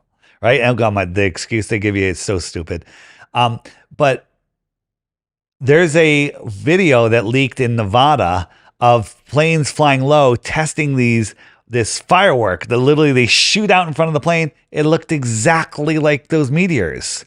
So these are just, when we film a meteor coming in, that's just something from an airplane. It's just a exotic firework from an airplane. Well, yeah, because these craters that are supposedly They're perfect circles. Yeah, and there's no, there's no line going into it, right? It's like it would Perfect be circles. Right? They come from within the earth. They're methane bubbles, liquefaction. Right? Right? Look up methane craters and geysers. Look at a geyser versus a crater. A dried up geyser, it's exactly the same. Oh my God. It's exactly the same. Right. Right? And then people say, well, I find these pieces of metal in there. I don't know what those are from. Maybe they're coming up from the earth, right? They want you to believe they're coming from space when an astronaut gives a Dutch president a space rock, a moon rock, and he finds out that it's petrified wood.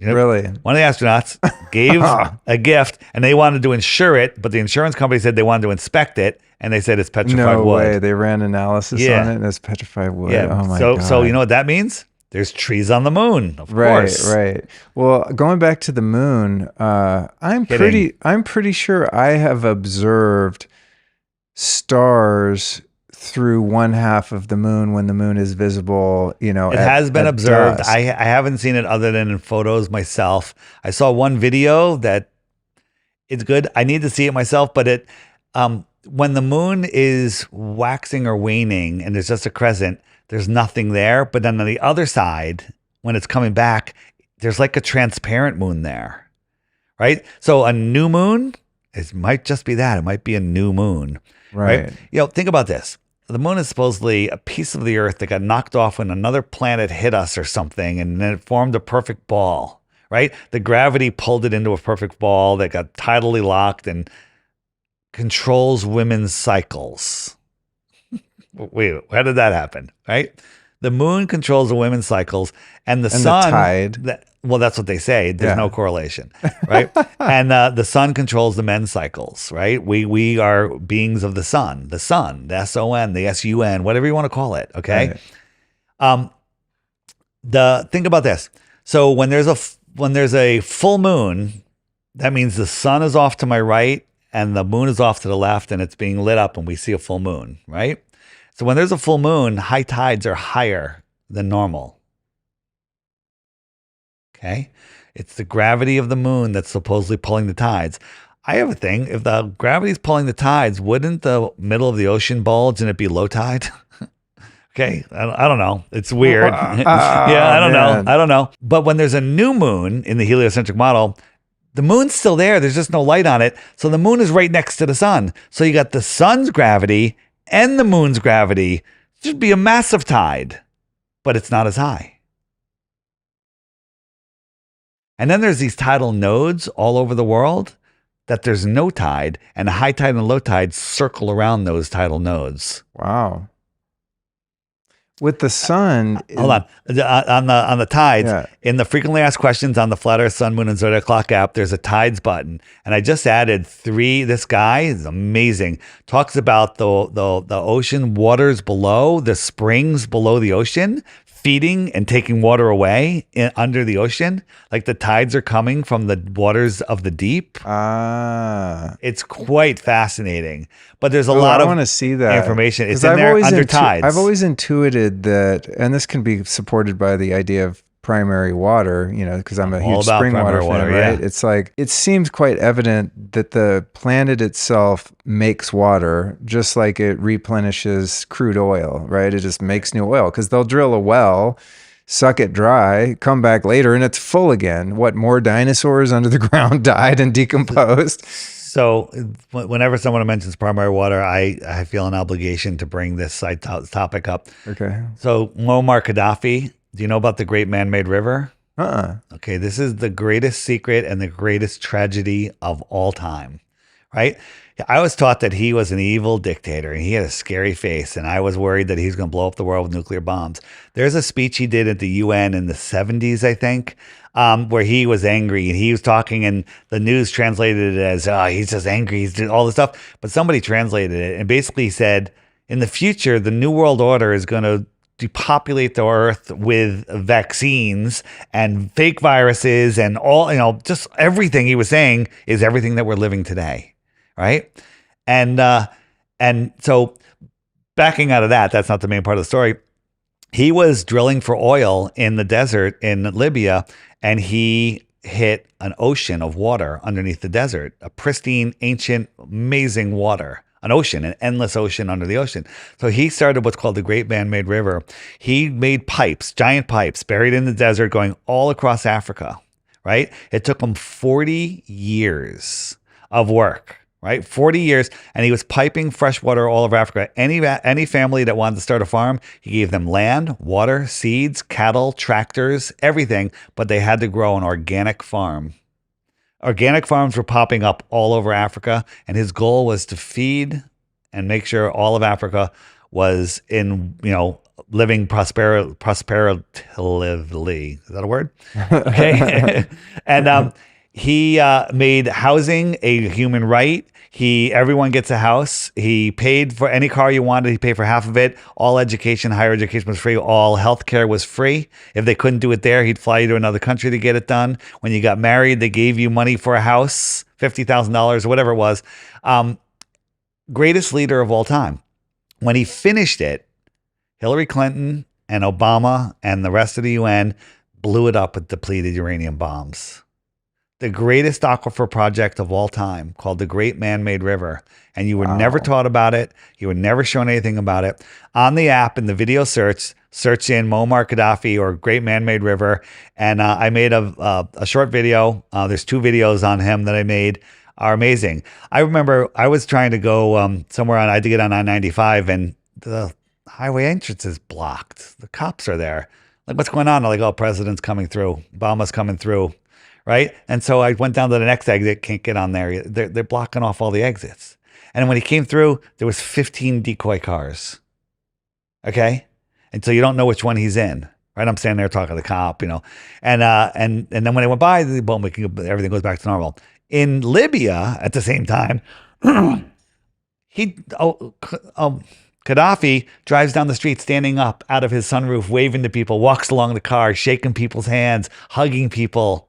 Right? Who's the terrorist? Wow. Okay. Everything is Gaddafi flip-flopped. the one that famous Hillary Clinton video where we found him, we killed him. They she's killed like him. Laughing. He died. Greatest leader of all time. Psychopath. Now people think they killed him because he was wanted to trade oil for the gold dinar, which he did, but he was feeding all of Africa, and he was bringing organic farms up everywhere. Watch the Great Memory River. You can't watch it without crying. Wow. Yeah. So he tapped into some primary water. Primary water.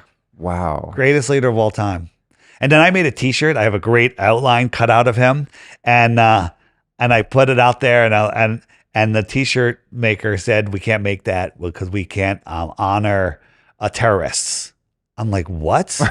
Oh my God, what? dude. So I had to name it something else. I had to come up with a creative name. I said, I forget. I worked my way around it, but it's one of my favorite t-shirts. Wow. Yeah. So we've all been led to believe that the moon is a solid rock, therefore somewhere we can go. And people have refuted that perhaps it's a luminary. One thing that's really weird about the moon to me, and sort of instantly debunks the idea that it's reflecting sunlight and that's how it illuminates, is that at night, from what I hear, I haven't tested it, that the shade in the moonlight is warmer than the light under the moon, which makes no sense. It should be warmer because it's reflecting some of the sun's photons. Yeah. So so there's a lot of people that do that test and they do it wrong. They like put a piece of cardboard over the ground, and then they take the shade shot and it's warmer, they're insulating the ground. They're getting a false positive. Okay. But if you do it correctly, there's like a 6 to 10 degree difference. What? Yeah, in the direct moonlight. That makes no sense. It's a cold light. So the debunkers, you know, there's no such thing as cold light. Literally, not a flat Earth channel. Cody's Science Lab, a guy on YouTube that does these science stuff. He came out and showed a cold laser. Basically, you shoot a laser at something and it freezes. Okay, Right. So yes, there is cold light, and it comes from the moon. But the light. If the light was if the reason that it's illuminated is because it's reflecting the sun, then that would make that moonlight warmer than the shade at night. It should. It should. Right. But also, you know, the moonlight, you can read a book by it. It casts your shadow on the ground. Right. So if you look at this cement ball at noon, is that shedding light that I could possibly read by if it was dark outside? You know, if I isolated. It's like absorbing light. It's just light that's bouncing off of it. Like, it's not casting a shadow in there. But look at the moon. The moon is a light. Right. Go out when there's a moon, a full moon or close to full moon, and there's some spotty clouds. You'll see that the moon is lighting up the clouds that are right next to it. Wait a minute, Dave. Are you saying that the moon's just above the clouds? I'm saying that the moon that we see from the ground is above the clouds. You go up as high as the clouds in an airplane, the moon's going to move. If you see it in an apparent position as you move. Remember as a kid, you said, hey, Mom, the moon's following us in the car. And your mom said, no, he's not. Don't be stupid. It was following you. It was. I do an experiment where I divided my studio in half with a blue sheet. I hung a blue sheet across the room. And then on the 10 feet on the other side, I had a bright light. It was actually a square light, flashlight, shining at the blue sheet. And the whole blue sheet lights up, but there's a spot where I could see a round light. It looks just like the sun or the moon. It's pretty amazing. And so my wife, Paige, is to the left of me, about 5 feet. And I said, where do you see that sun? And she points to the sheet over there while I'm pointing to it over here. So we're both seeing the same thing at the same time. And if I walk over, my light will go and merge right into her light because you're seeing it in an apparent position. That's how we see the sun and the moon, because we see it in our dome of vision. I call it our personal atmospheric dome of vision. In the app, under the eclipses section on the frequently asked page, I got a couple of videos there. One of them's called Our Projected Sun. Watch that and tell me your jaw doesn't drop out of your face.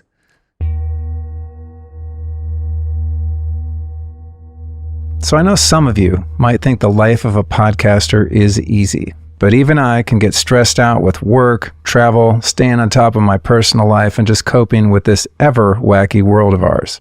That's why I want to share with you one of the best ways I've found to relax and reduce stress in my life, using the Bond Charge infrared sauna blanket. Bond Charge is an awesome company. They've got a huge range of wellness products that help you perform better, recover faster, reduce inflammation. The list is practically endless.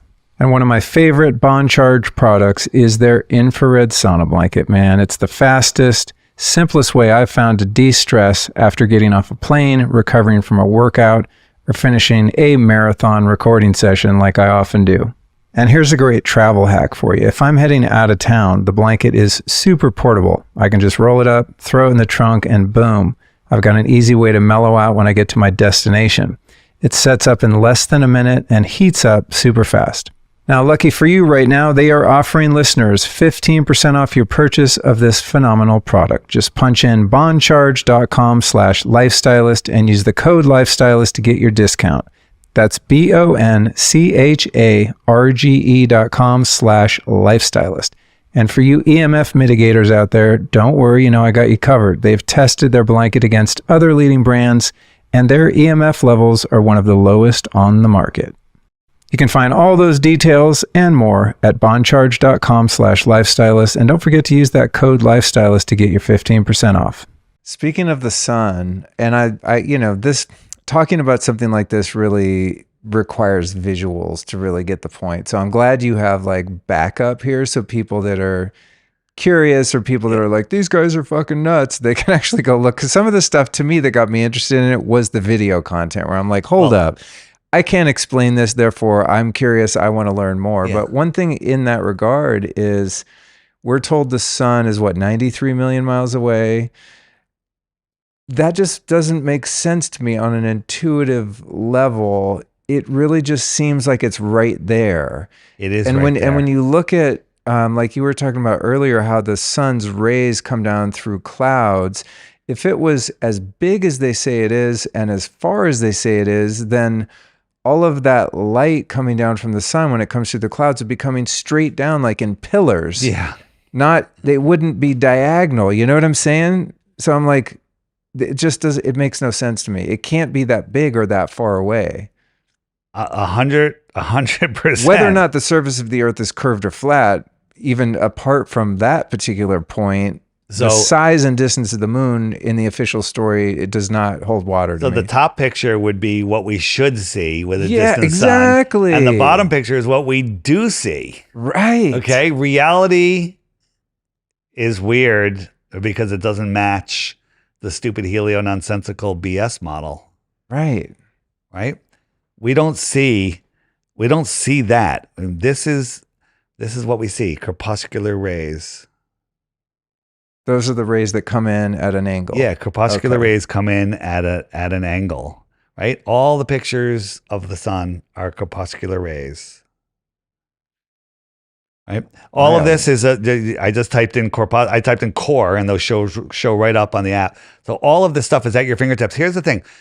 If you have never heard of flat earth and you're listening to this podcast and you walk away and say, I think the earth is flat, or I know the earth is flat, you're not doing yourself a favor. You need to verify everything I say. Don't believe anything either of us say if it's something that goes against what you already believe. You have to look at it. Now, honestly, I'm going to give you enough information where you can go, holy crap, we've been lied to. It's not a ball. But go and verify yourself. That's what I did. That's what I'm trying to do here today. The thing that got me was boats over the horizon. I live on the water, and boats go over the horizon. Bill Nye showed us the boats going over a physical horizon. Oh God. Okay. Well, it's a famous thing that he shows.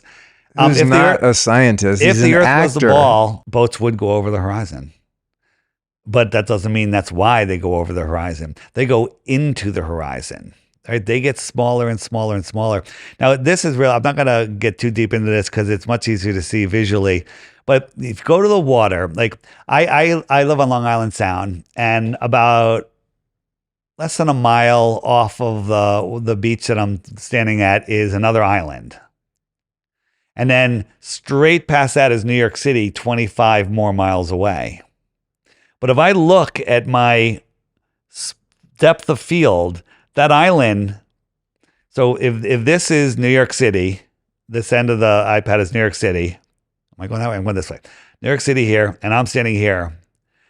I see that island here. So this is 1 mile.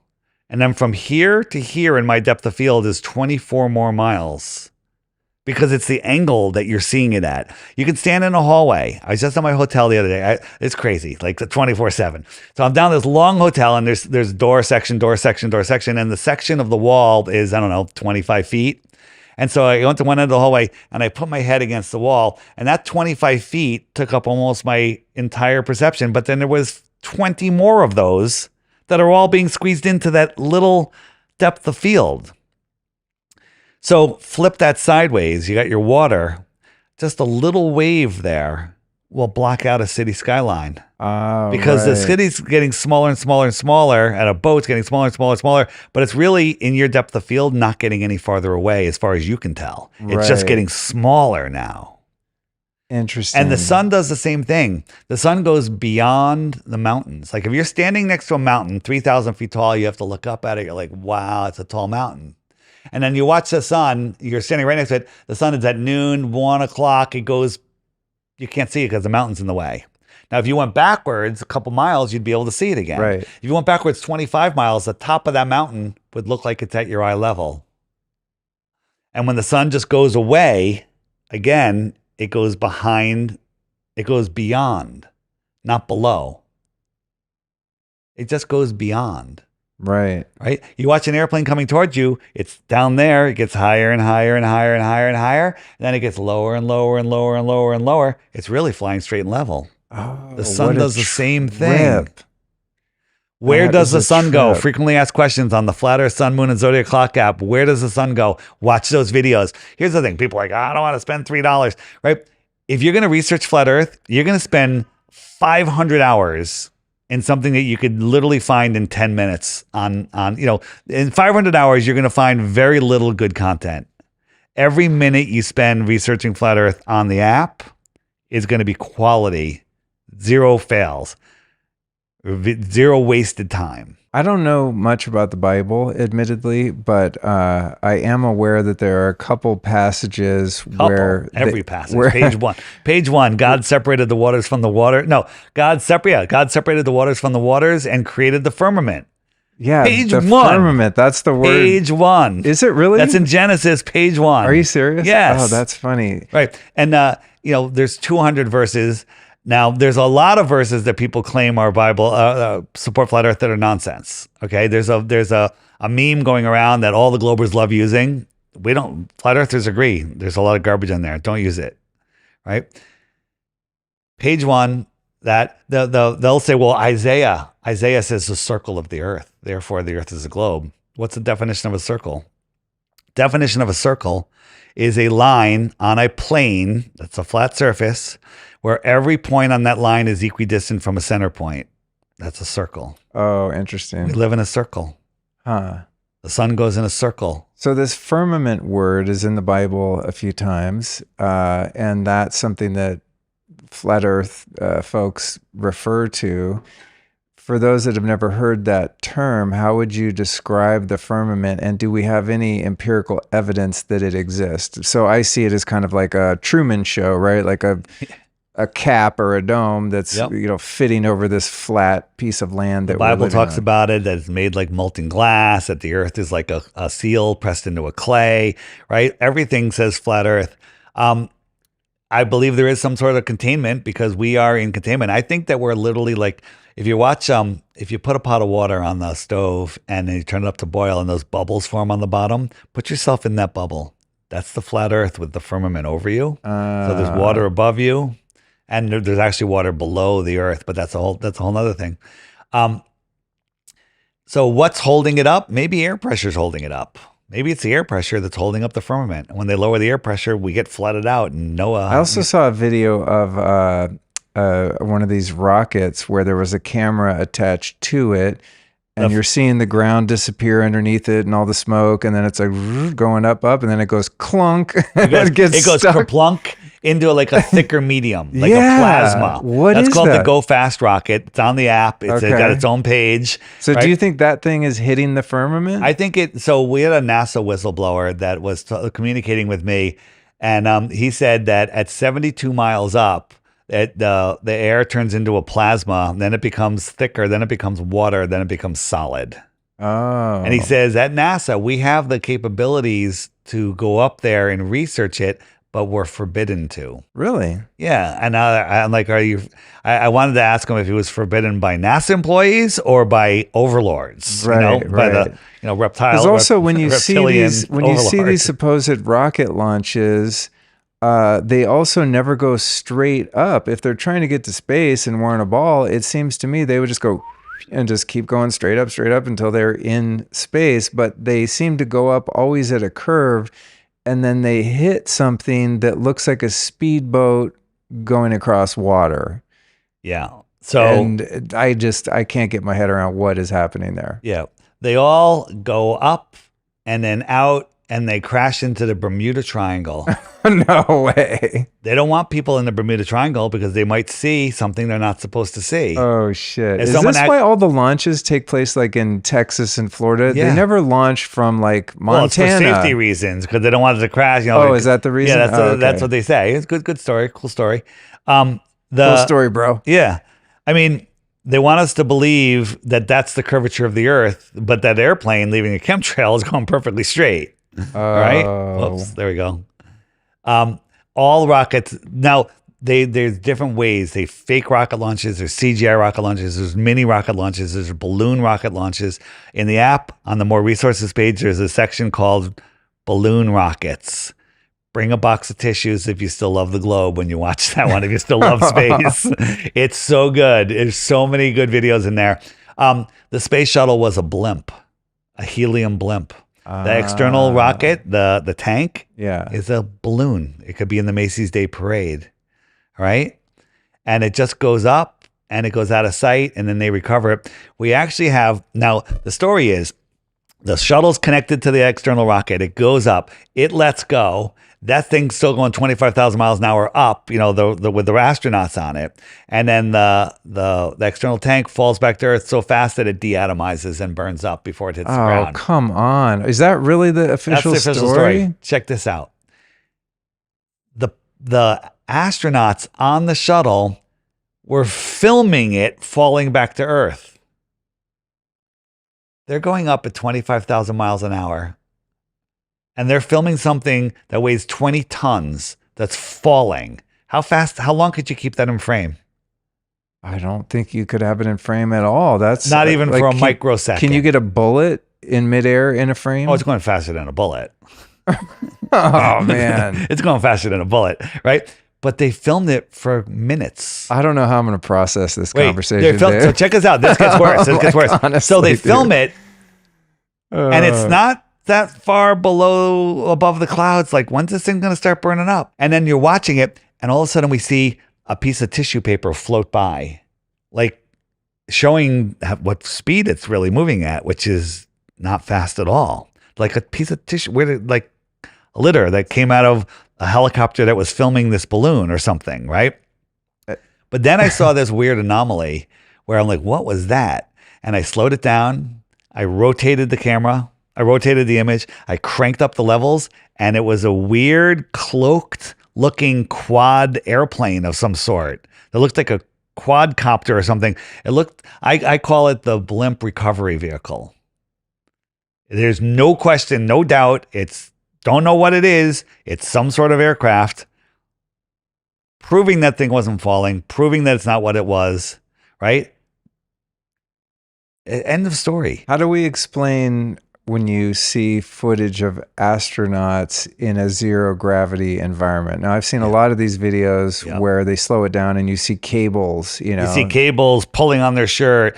Sometimes they're in zero G flights, you know zero G flight, the parabolic flight. You get about 40 seconds of weightlessness. Well, that's the ones we know about. Maybe they have ones that go much higher and you get several minutes of weightlessness, right? It's just free falling. Go higher, you free fall longer. Because in some of the videos, you'll see the women with long hair and their hair is like standing up, and then you realize it's hairspray. Yeah. Well, think about this. In the military, you ever see like a fighter jet pilot?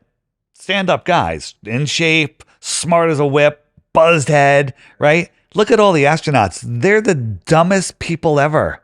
Look at Dom Pettit. We lost the technology, but we don't have the technology to go back again. And he's like, "What if there's a leak?" Well, then there's a leak. I don't know. We'd probably. I mean, he's a moron. I'm actually featuring a video of him. It's so funny. There's so much. You hear that they're applying for astronauts. There's 4,000 applicants, and they picked Don Pettit. Right? Don Pettit. Right. He's. And maybe they picked him because he's so stupid. He believes I say none of the astronauts, they're all in on it except maybe Don Pettit. He might believe he went to space because somebody told him he did. Well, back to the idea of, how could this many people be in on it? Not that many are in on it. The only way that makes sense to me is kind of a pyramid structure of information, right? Where you have only at the apex of the pyramid people in the know, and then there's compartmentalized bits of information going down to the broad base of the pyramid, where your average guy selling T-shirts at the NASA he doesn't amusement park the people is fully on board, and his boss and his boss and his boss are all on board too, and that at a certain level someone's going like, "Oh, this is all just Hollywood fakery." We interviewed someone from the control room during that was in there during the Apollo missions, and his quote, he said, "We do so many simulations that when the real thing happens, we can't even tell the difference because we've practiced that many times." Or maybe that's just another simulation and they told you it was real. Right? The simulations, they do it so many times that they're so good at it that when they do the real one, they can't tell the difference. Huh. Is that a brainwashed person or what? Man. Yeah. What do you think about Elon Musk and fake X? You know, a lot of people now are just on this guy's nuts so hard. Like he's Well, some he's the savior. He's saving beacon us of in free Twitter, you speech know. and this and Yeah. that. I'm like, that app is censored as hell Yeah. still. I'm shadow banned to death. I get nothing, right? Really? Yeah, it's horrible. And so, but you know, there have been some positive moves he's made too. He's done, and some stuff goes viral there. And it listen, God bless Twitter, right? God bless God bless YouTube, right? You know, YouTube is where all the normies are. So we need to stay on YouTube and bring those people over. Elon, you know, his story, you know, running Tesla and PayPal and all this stuff, all lies. On my website, flatearthdave.com, scroll down to the banner that has a whole bunch of pictures of Elon Musk on it. There's a 5-minute video by Greg Reese, and it will show you that everything he's ever said is a lie. Now, I go back and forth. Is he MK Ultra or is he in on it? Back and forth. Right. I'm not sure which one. Right now, I would say he's in on it. All right. I mean, the most insulting lie that he's perpetuated is the Tesla car floating in space. And then there was a conference where he's being interviewed and he said something like, you can tell it's real, but it looks so fake. Yeah, you can tell it's real because it looks so fake. That was the Tesla. That conference. Yeah, and I'm like, man, how high do you need to be to see the curve of the Earth? Trust this guy? How high do you need to see the whole Earth? Well, I'll answer it for you. Okay. The International Fake Station is 250 miles up, and it could barely see the curve. It's just a minor curve. They can't see the whole Earth. You just see a little bit of the curve. Okay. And on certain different days, it's a different amount of curve. Weird. How does that happen? Right. Elon's car that saw the whole circle Earth was only 70 miles up. Oh, man. Okay. And that should be enough to discredit him 100%. Catching them on wires using green screens once is enough to discredit them 100%. But we have hundreds and hundreds and hundreds of screw ups. We have one where they were excited. They got some fresh fruit from the Russians brought up some fresh fruit and they had a lemon. They were floating it around. Oh, so they're always playing with things in the air and water in the air with all the electronics, you know, water bubbles and stuff. Right. And the lemon went flying. They went to grab it and it went through his hand as he grabbed it. And the hand didn't even look real. The hand turned into a glitch. Total. There's so many. It's called augmented reality. They're manipulating things that aren't there. They're seeing them either in a contact lens or on another screen, and they're manipulating them in real time. Huh. Yeah. Wow, dude. Yeah. Oh my God. There's so much fakery. You know, so on my channel, you can find on the app, just search Laura Nina. This is a woman from the UK who did a 10-minute rant on why it matters. And I can never match it. She says it so well. I've listened to it 50 times. And basically she's talking about, you know, if you play on their ball field, you have to play by their rules. But she says it much better. And she has that beautiful accent too. And she's good looking. So it's a great video. And I highly recommend people watch that. And if you want to find it, if you can forget the name of it, just go to the Why the Lie section. And there's a whole bunch of videos there that'll make you cry. Yeah, I mean, I think that really is the big question: is why the lie? What would be the motivation? And as we talked about in the beginning, the thing that makes the most sense to me is the proliferation of like widespread atheism. Yeah, right, is just disconnecting us from the miracle of creation, making you feel powerless. It's a pretty big motivator. If you want to control a group of people, then tricking them into thinking there's no God is a great way to do it, because then everyone needs a God, right? You need a source. How do I dilute my tea? I can pour it into your pool. Then it's pretty diluted. How do you dilute God? Pour it into empty space, infinite space. Right? Take his creation and say it's infinite space of nothingness. Wow. And that we're insignificant because there's 100 trillion David Weisses in parallel universes, you know, and there's 100 true, you know, the deep, they show, they said that they were doing a long distance, a deep space photo a time lapse for 14 hours or 12 hours, whatever it was, right? And they were focusing on a spot in the sky about the size of a grain of rice. And it's called the deep space photo, I think. And they came back and it was spectacular. And it showed like 5,000 galaxies just in that little point of space, right? And each one of those galaxies, has 100 billion stars, and each one of those has dozens and dozens of planets and everything. And then there's the rest of the universe, right? And it all came from nothing when nothing exploded, right? And in reality, those are just Photoshop drawings. So see this picture here? Did I make that, or did the James Webb Telescope take that? James Webb. Did I make that, or did James Webb take that? I mean, I know the answer, I think, but Did I make that, or James Webb take that? Right? Did I make that? The reason I'm asking you is because I forget which ones I made. I think I made that one. really, Yeah. Right? I think that's a James Webb one. I mean, I've seen people take these images of supposed space and drag them into Photoshop, and you can see the layering that it's been photoshopped, right? Like a picture of the globe Earth, and then they zoom in and play with the colors and stuff, and you see it's a composite image. It's not just go on Google Earth and zoom out, and it's real pictures. It's all stitched together. Go up, and you get about like 200 miles or something, or not even that far. It turns into a cartoon. And everything's a cartoon from there on. A lot of people say, if the Earth is flat, how did the Japanese attack Pearl Harbor? Right? Because the Pearl Harbor, Japanese, it's all, look on a flat Earth map. It's right there. It's right there. Whoa. Yeah, there's Japan. It's perfect.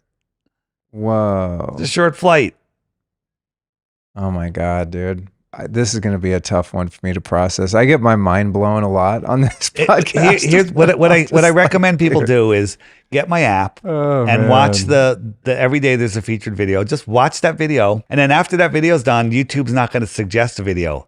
I suggest a video. So another video is going to come up after that. And so watch a couple of those, then go on with your day. And what it'll do is it'll wake your mind up, and you'll start seeing things, and you'll start thinking, and then go watch another one. And then go into the history and randomly pick one, and go to the different, there's so many resources in here. You can never get through them all, but you don't need to go through them all. You just need to let the universe, for lack of a better word, one verse, right? God created the world with a verse, with a word, a universe. And just start watching them, and it'll change your life. Why does it matter? I still have to go to work on Monday. I don't have to go to work on Monday, right? How did that happen? Did I plan that? No, I let the universe deliver this to me, right? And now I will honestly admit, I only work 18 hours a day because in the 8 hours that I'm not working, I'm thinking about it. Okay? Do you have a day job at this point? No. This is what you do. 7 days a week. You just educate and I actually do this people. 8 days a week. Right. And I discovered something from my research when I'm watching videos, a lot of it's videos and stuff. Double speed. You know about double speed, right? You can go to YouTube, you can speed things up. Oh, really? You can watch at double speed. That means you can watch twice as many things in one day. That's funny. I didn't know that. And at first, it started at 1.25, then you'll get used to it, and then go 1.5. Now, when I listen to stuff at like 1.5, the person sounds retarded. I'm like, wait a minute. Oh, he's at 1.5. I do speed up podcasts sometimes, and then I find, just because I want the information, especially when I'm studying someone to have them on the show, but I find it's a little hard on the nervous system. Sometimes it is, but sometimes you can speed it up a little bit. You get used to it. And I also, we have lots of time. This is as slow as I speak. Normally, I realize we only have an hour, and I just rattle stuff off, and a lot of people have a hard time with it. So I do like a slower pace. Yeah. With Roseanne, I was really slow.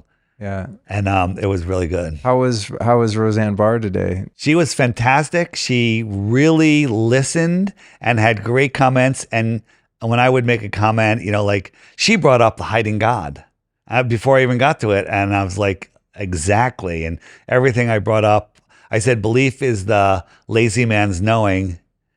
And she's like, I've always said that. She's like, we're right. It's like, we're like pals.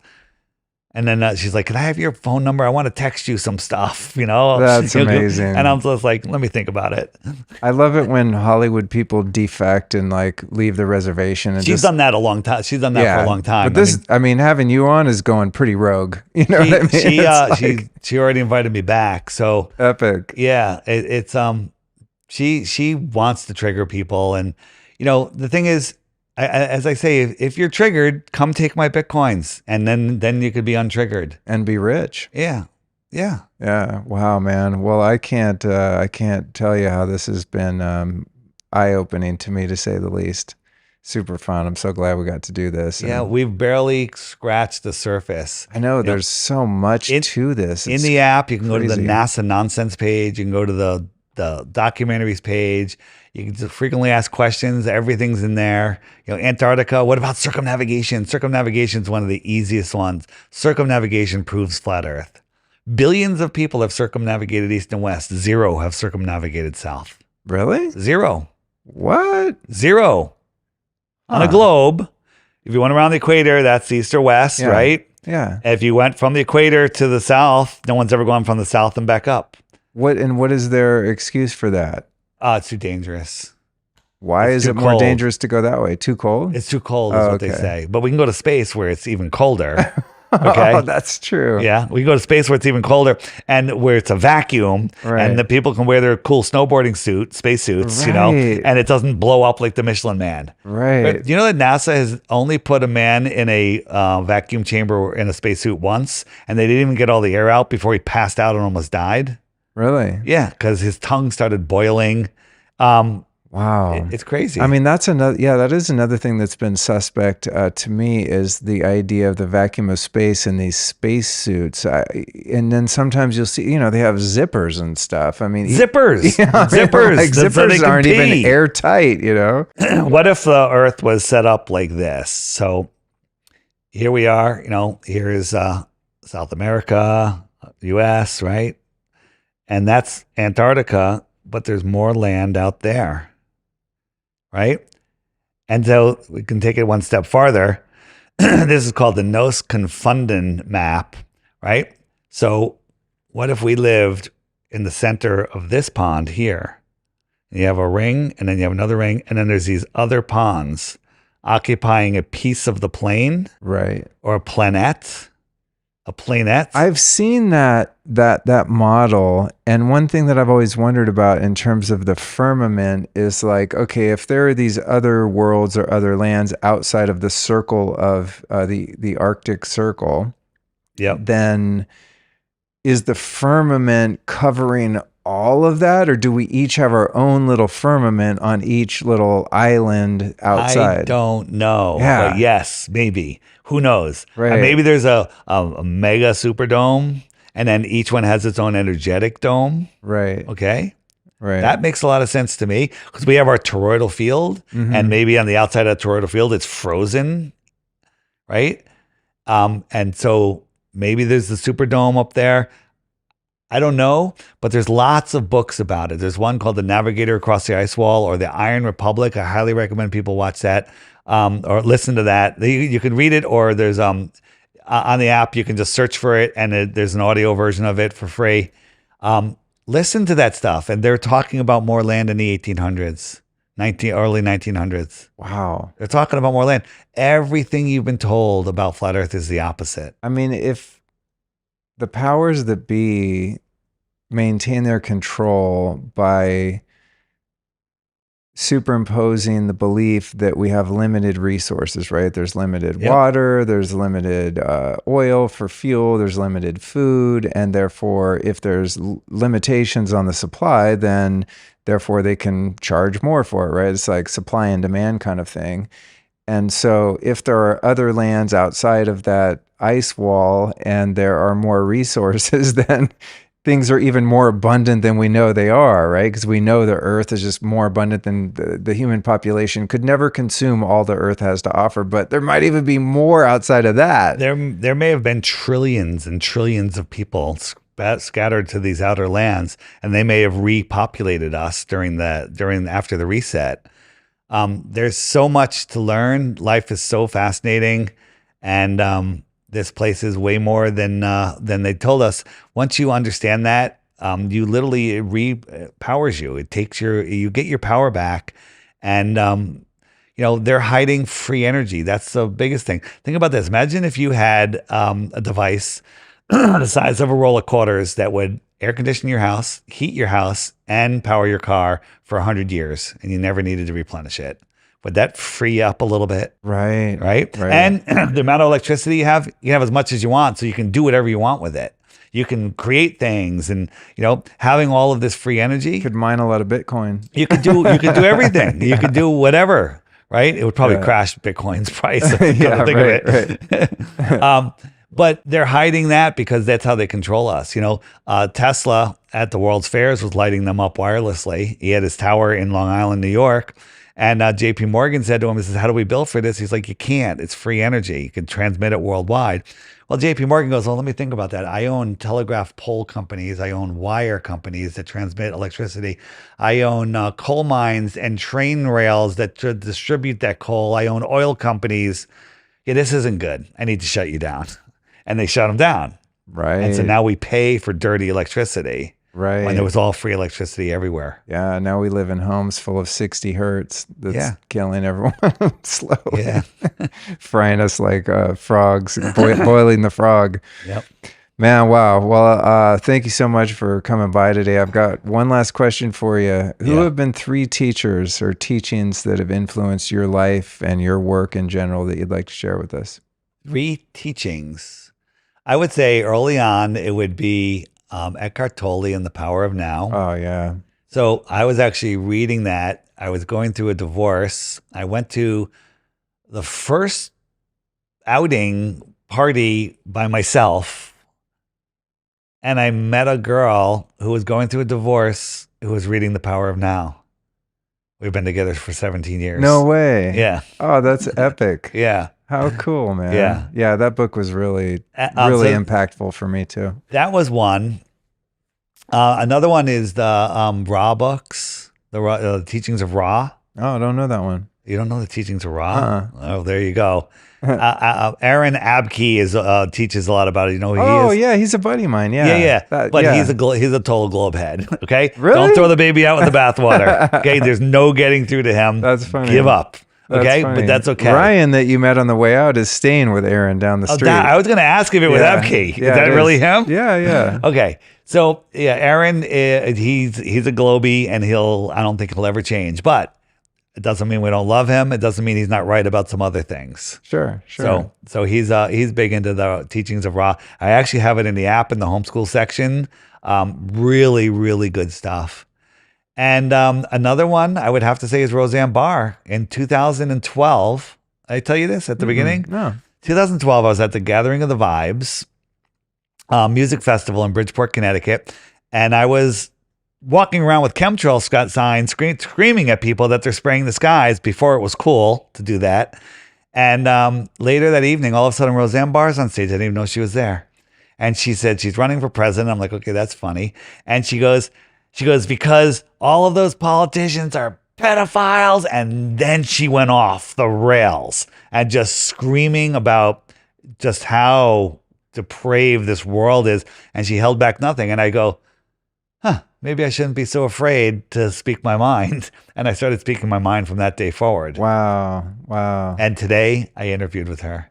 That's epic, dude. Yeah. I mean, to your point, there's really something to that. And like I said, this topic was one I'm like, wow, am I really ready to go into this? But I find that there's kind of a positive contagion, right? When someone has the courage like you to just go, hey, like, I know I'm a contrarian here about something really big that's going to freak a lot of people out, and you're willing to do it. There's going to be people that listen to this that have had their suspicions about the nature of our reality that are now going to go to work and go, you know what? I found this app because I heard this guy on a podcast. It's really interesting. You should check it out. Yeah. And they're going to have the courage to be that weirdo because we're being the weirdos here, and we don't really mind that people see us that way. You know, there's there's like a courageous contagion that takes Did place. you set up your referral code on the app? Do you have the referral No, code? I don't. No. Well, I'll figure one out by the time this goes out. We'll put the show notes again, you guys, at lukestory.com. in the show notes, when you download the app, one of the first things it asks you is, do you have a referral code? Oh, cool. And they gain nothing other than you would get a point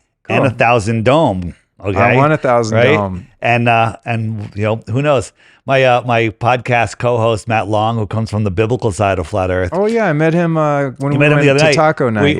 We joke around. Now, I make no financial claims about Dome. Right, worst case scenario is it teaches you how to use crypto, and you can get some benefits on the app. And with some other flat earthers. But we said one day, maybe a few years in the future, we look at each other and go, did we really give out $10,000 per referral? right, totally. Right? I mean, dude, when I bought my 1 Bitcoin, it was at $7,400, which seemed like a huge risk at that time. This is just a couple of years 10 ago. times your money almost, right? Yeah. And now, of course, I'm like, God damn it, why didn't I listen to my crypto buddies who were like, you only bought 1? Dude, sell your house, put everything you've got into it. I got a better one than that. My son comes to me and goes, hey, Dad, can I use the computer to mine Bitcoin? I'm like, what the hell's Bitcoin? This was way back, right? 2011, maybe, whatever, when Bitcoin started. And he explained it to me, and I'm like, digital currency? I don't know. I think that's bad. And he goes, no, let me show you. And I go, look, it was $3 just a couple weeks ago. It's $7 now. You missed it. Oh, man, dude. And I bought 0 at that point. Isn't that crazy? You bought some after that, though, I assume. Yeah, it's cool, man. It's exciting. It's fun. I don't know a lot about that, but I do like anything that's not fiat currency. I do a lot of my stuff. Like I have a Web3 server that backs up all my videos, and I host and pay for that service with crypto. Oh, cool. Yeah, cool. Do you think that there's any chance that the system will be able to put this particular genie back in the bottle, or do you think it's too late? No, there's no chance. It's way too late. There's too many people, and no one. This is a topic that people just can't drop.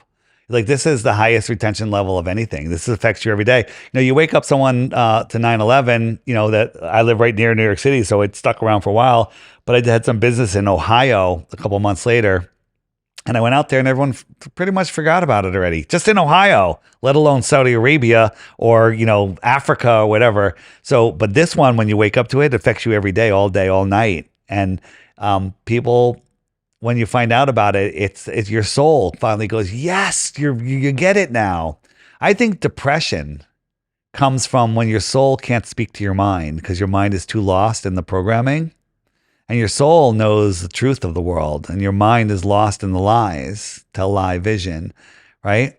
And I've seen people, when they discover flat Earth, come out of depression, come out of drug abuse, come out of alcoholism. Really? Yeah, because Wow. they literally, they're not depressed anymore. Your soul gets depressed when it can't communicate with you. Right. And some people are so lost that they don't hear their soul, and that's when they get possessed. They literally give up, and demonic possession takes over. I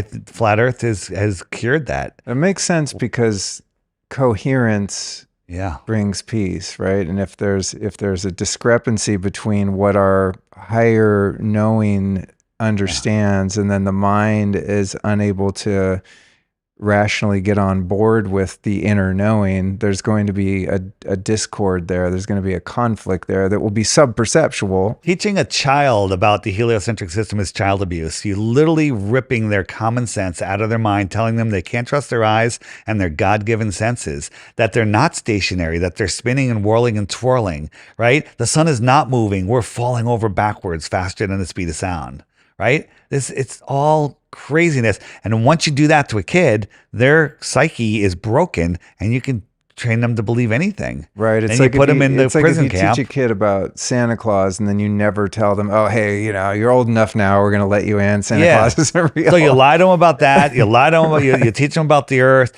right? Your lies are just horrible. I told you in the beginning, I would tell people that I went to medical school, and then later in the show, I'd use that as an example. That hurt me to say that. It hurt my soul to say that because it wasn't true. Yeah. Weird, right? Yeah. Even though I was just making an example, all right? And I'm admitting it. It just that time that lie was living in me, Mm-hmm. right? Even though it was just for an example, it hurt. That's why I don't do it anymore. It was really good too. Speaking to your inner knowing and intuition, I had an interesting experience maybe 2 years ago, and I didn't really know that much about the topic we're talking about, but I was aware that there was a group of people like you that thought the Earth was flat and that the cosmos is spinning around us. So I understood it conceptually, but didn't really give it a lot of thought, and just it wasn't something I was really focused on. And one evening, and this is going to take away some credence from what I'm about to say to many people, but I was in an ayahuasca ceremony, and I walked outside to get some fresh air, as you do. I looked up and I went, holy shit, the cosmos is spinning around us in a big circle. No doubt. And once I saw that, you could torture me to death. There is no way I will not know what I saw. It's irreversible. And one could say, you were on drugs, you were hallucinating. We're spinning. So we're spinning with our axis pointing at Polaris. And that's why Polaris stays still and all the other stars appear to be turning, because we're spinning, right? Right. Other planets' axis is pointing in all different directions. They're not pointing towards Polaris. So Polaris isn't special other than it is to us because our axis is pointing towards it. Heliocentric nonsense, right? All of the stars, the sun, the moon, comets, and all of the other planets circle Polaris. Aren't we supposed to be going around the sun? Oh, man. They all circle Polaris. Huh. The sun, equidistant around Polaris. Other planets around Polaris, right? And because we're here in, some of them forward and behind, that's why we see all this retrograde motion and stuff, right? They all circle Polaris. It breaks people's minds. We weren't taught to think, we were taught to memorize. Wow. What about this is the last thing. Keep thinking There's about no the last things. question. The Georgia Guidestones. Oh, yeah. Right? Where, there was like there was a clock, yeah. Yeah, a viewing place where you could look through and You look see. through a little hole and there's Polaris, right? So and Polaris is always visible through that hole, always. Even though supposedly... It's a little tiny hole. It's right there, right in the center of the hole. And we went down, we looked at it, we did time lapses. Did you really? Other flat earthers. Oh, okay. I didn't before go. they blew it up? So check this out. For which there was never an investigation, no hoopla, no media coverage. The Great Pyramid of Giza has a shaft like that. It points towards Polaris. We're like, wait a minute, if the Earth is wobbling, every 76 years, moving 1 degree, in the 26,000 year cycle, 2,000 years ago, wouldn't be pointing towards Polaris. And like, oh yeah, it was pointing towards the North Star of Thuban back then. Oh, really? And we just happen to live in a time where it's pointing towards another North Star? Yeah, that's their argument, right? So the 1981, the Georgia Guidestones were built and that hole was lined up with Polaris. Well, it was over 40 years. It moves, if the Earth is wobbling, it's moving 1 degree every 76 years. So 40 years is over a half of a degree. 1 degree in the sky is 3 moons side by side, 3 full moons side by side. So it's 1.5 moons. That would have moved Polaris way out of that hole. We pointed that out in a video. It started going viral on TikTok and Twitter and everywhere. And then, ba-boom, terrorists blew it up. 3 hours later, bulldozers were there, took the whole thing down, no investigation, as you just said. And now our absolute proof has been removed. Wow, dude. So that blowing up of the Guidestones happened after that video went viral? Yep. Holy shit. Talk about a smoking gun. Dude. Yeah. And no one's talking about it. No one cares. No one's talking about it. Wow. Yeah. Wow. This is endless. We've barely scratched the surface here. And I just encourage people to look, you will never get tired of my app. I guarantee it. We're adding new stuff. I have the dating or the matchmaker module on there. You can find other single people, the meetup maker, the friend finder. You can find all the people around you. You can message them. You can have meetups. You can do all sorts of stuff. There's chat groups. It's like Telegram. just create a group. And there's people like the Flat Earth Social in the UK. Well, man, thank you so much, dude. Great to meet you. It's Thanks. funny you met my wife, Allison. Because when I first found your stuff, I mentioned you to Allison. She's like, that guy, I met him in New York. We did a podcast together. Yeah. And I walked in here today and I'm like, I know this girl. And then she reminded me, I'm like, oh, wow. Small world. Small level plane. Yeah. Here we are again. Yeah, it's funny now. Another thing I thought about too is like this idea of globalism and the globalists, you know, speaking of Alex Jones, the globalist. Yes.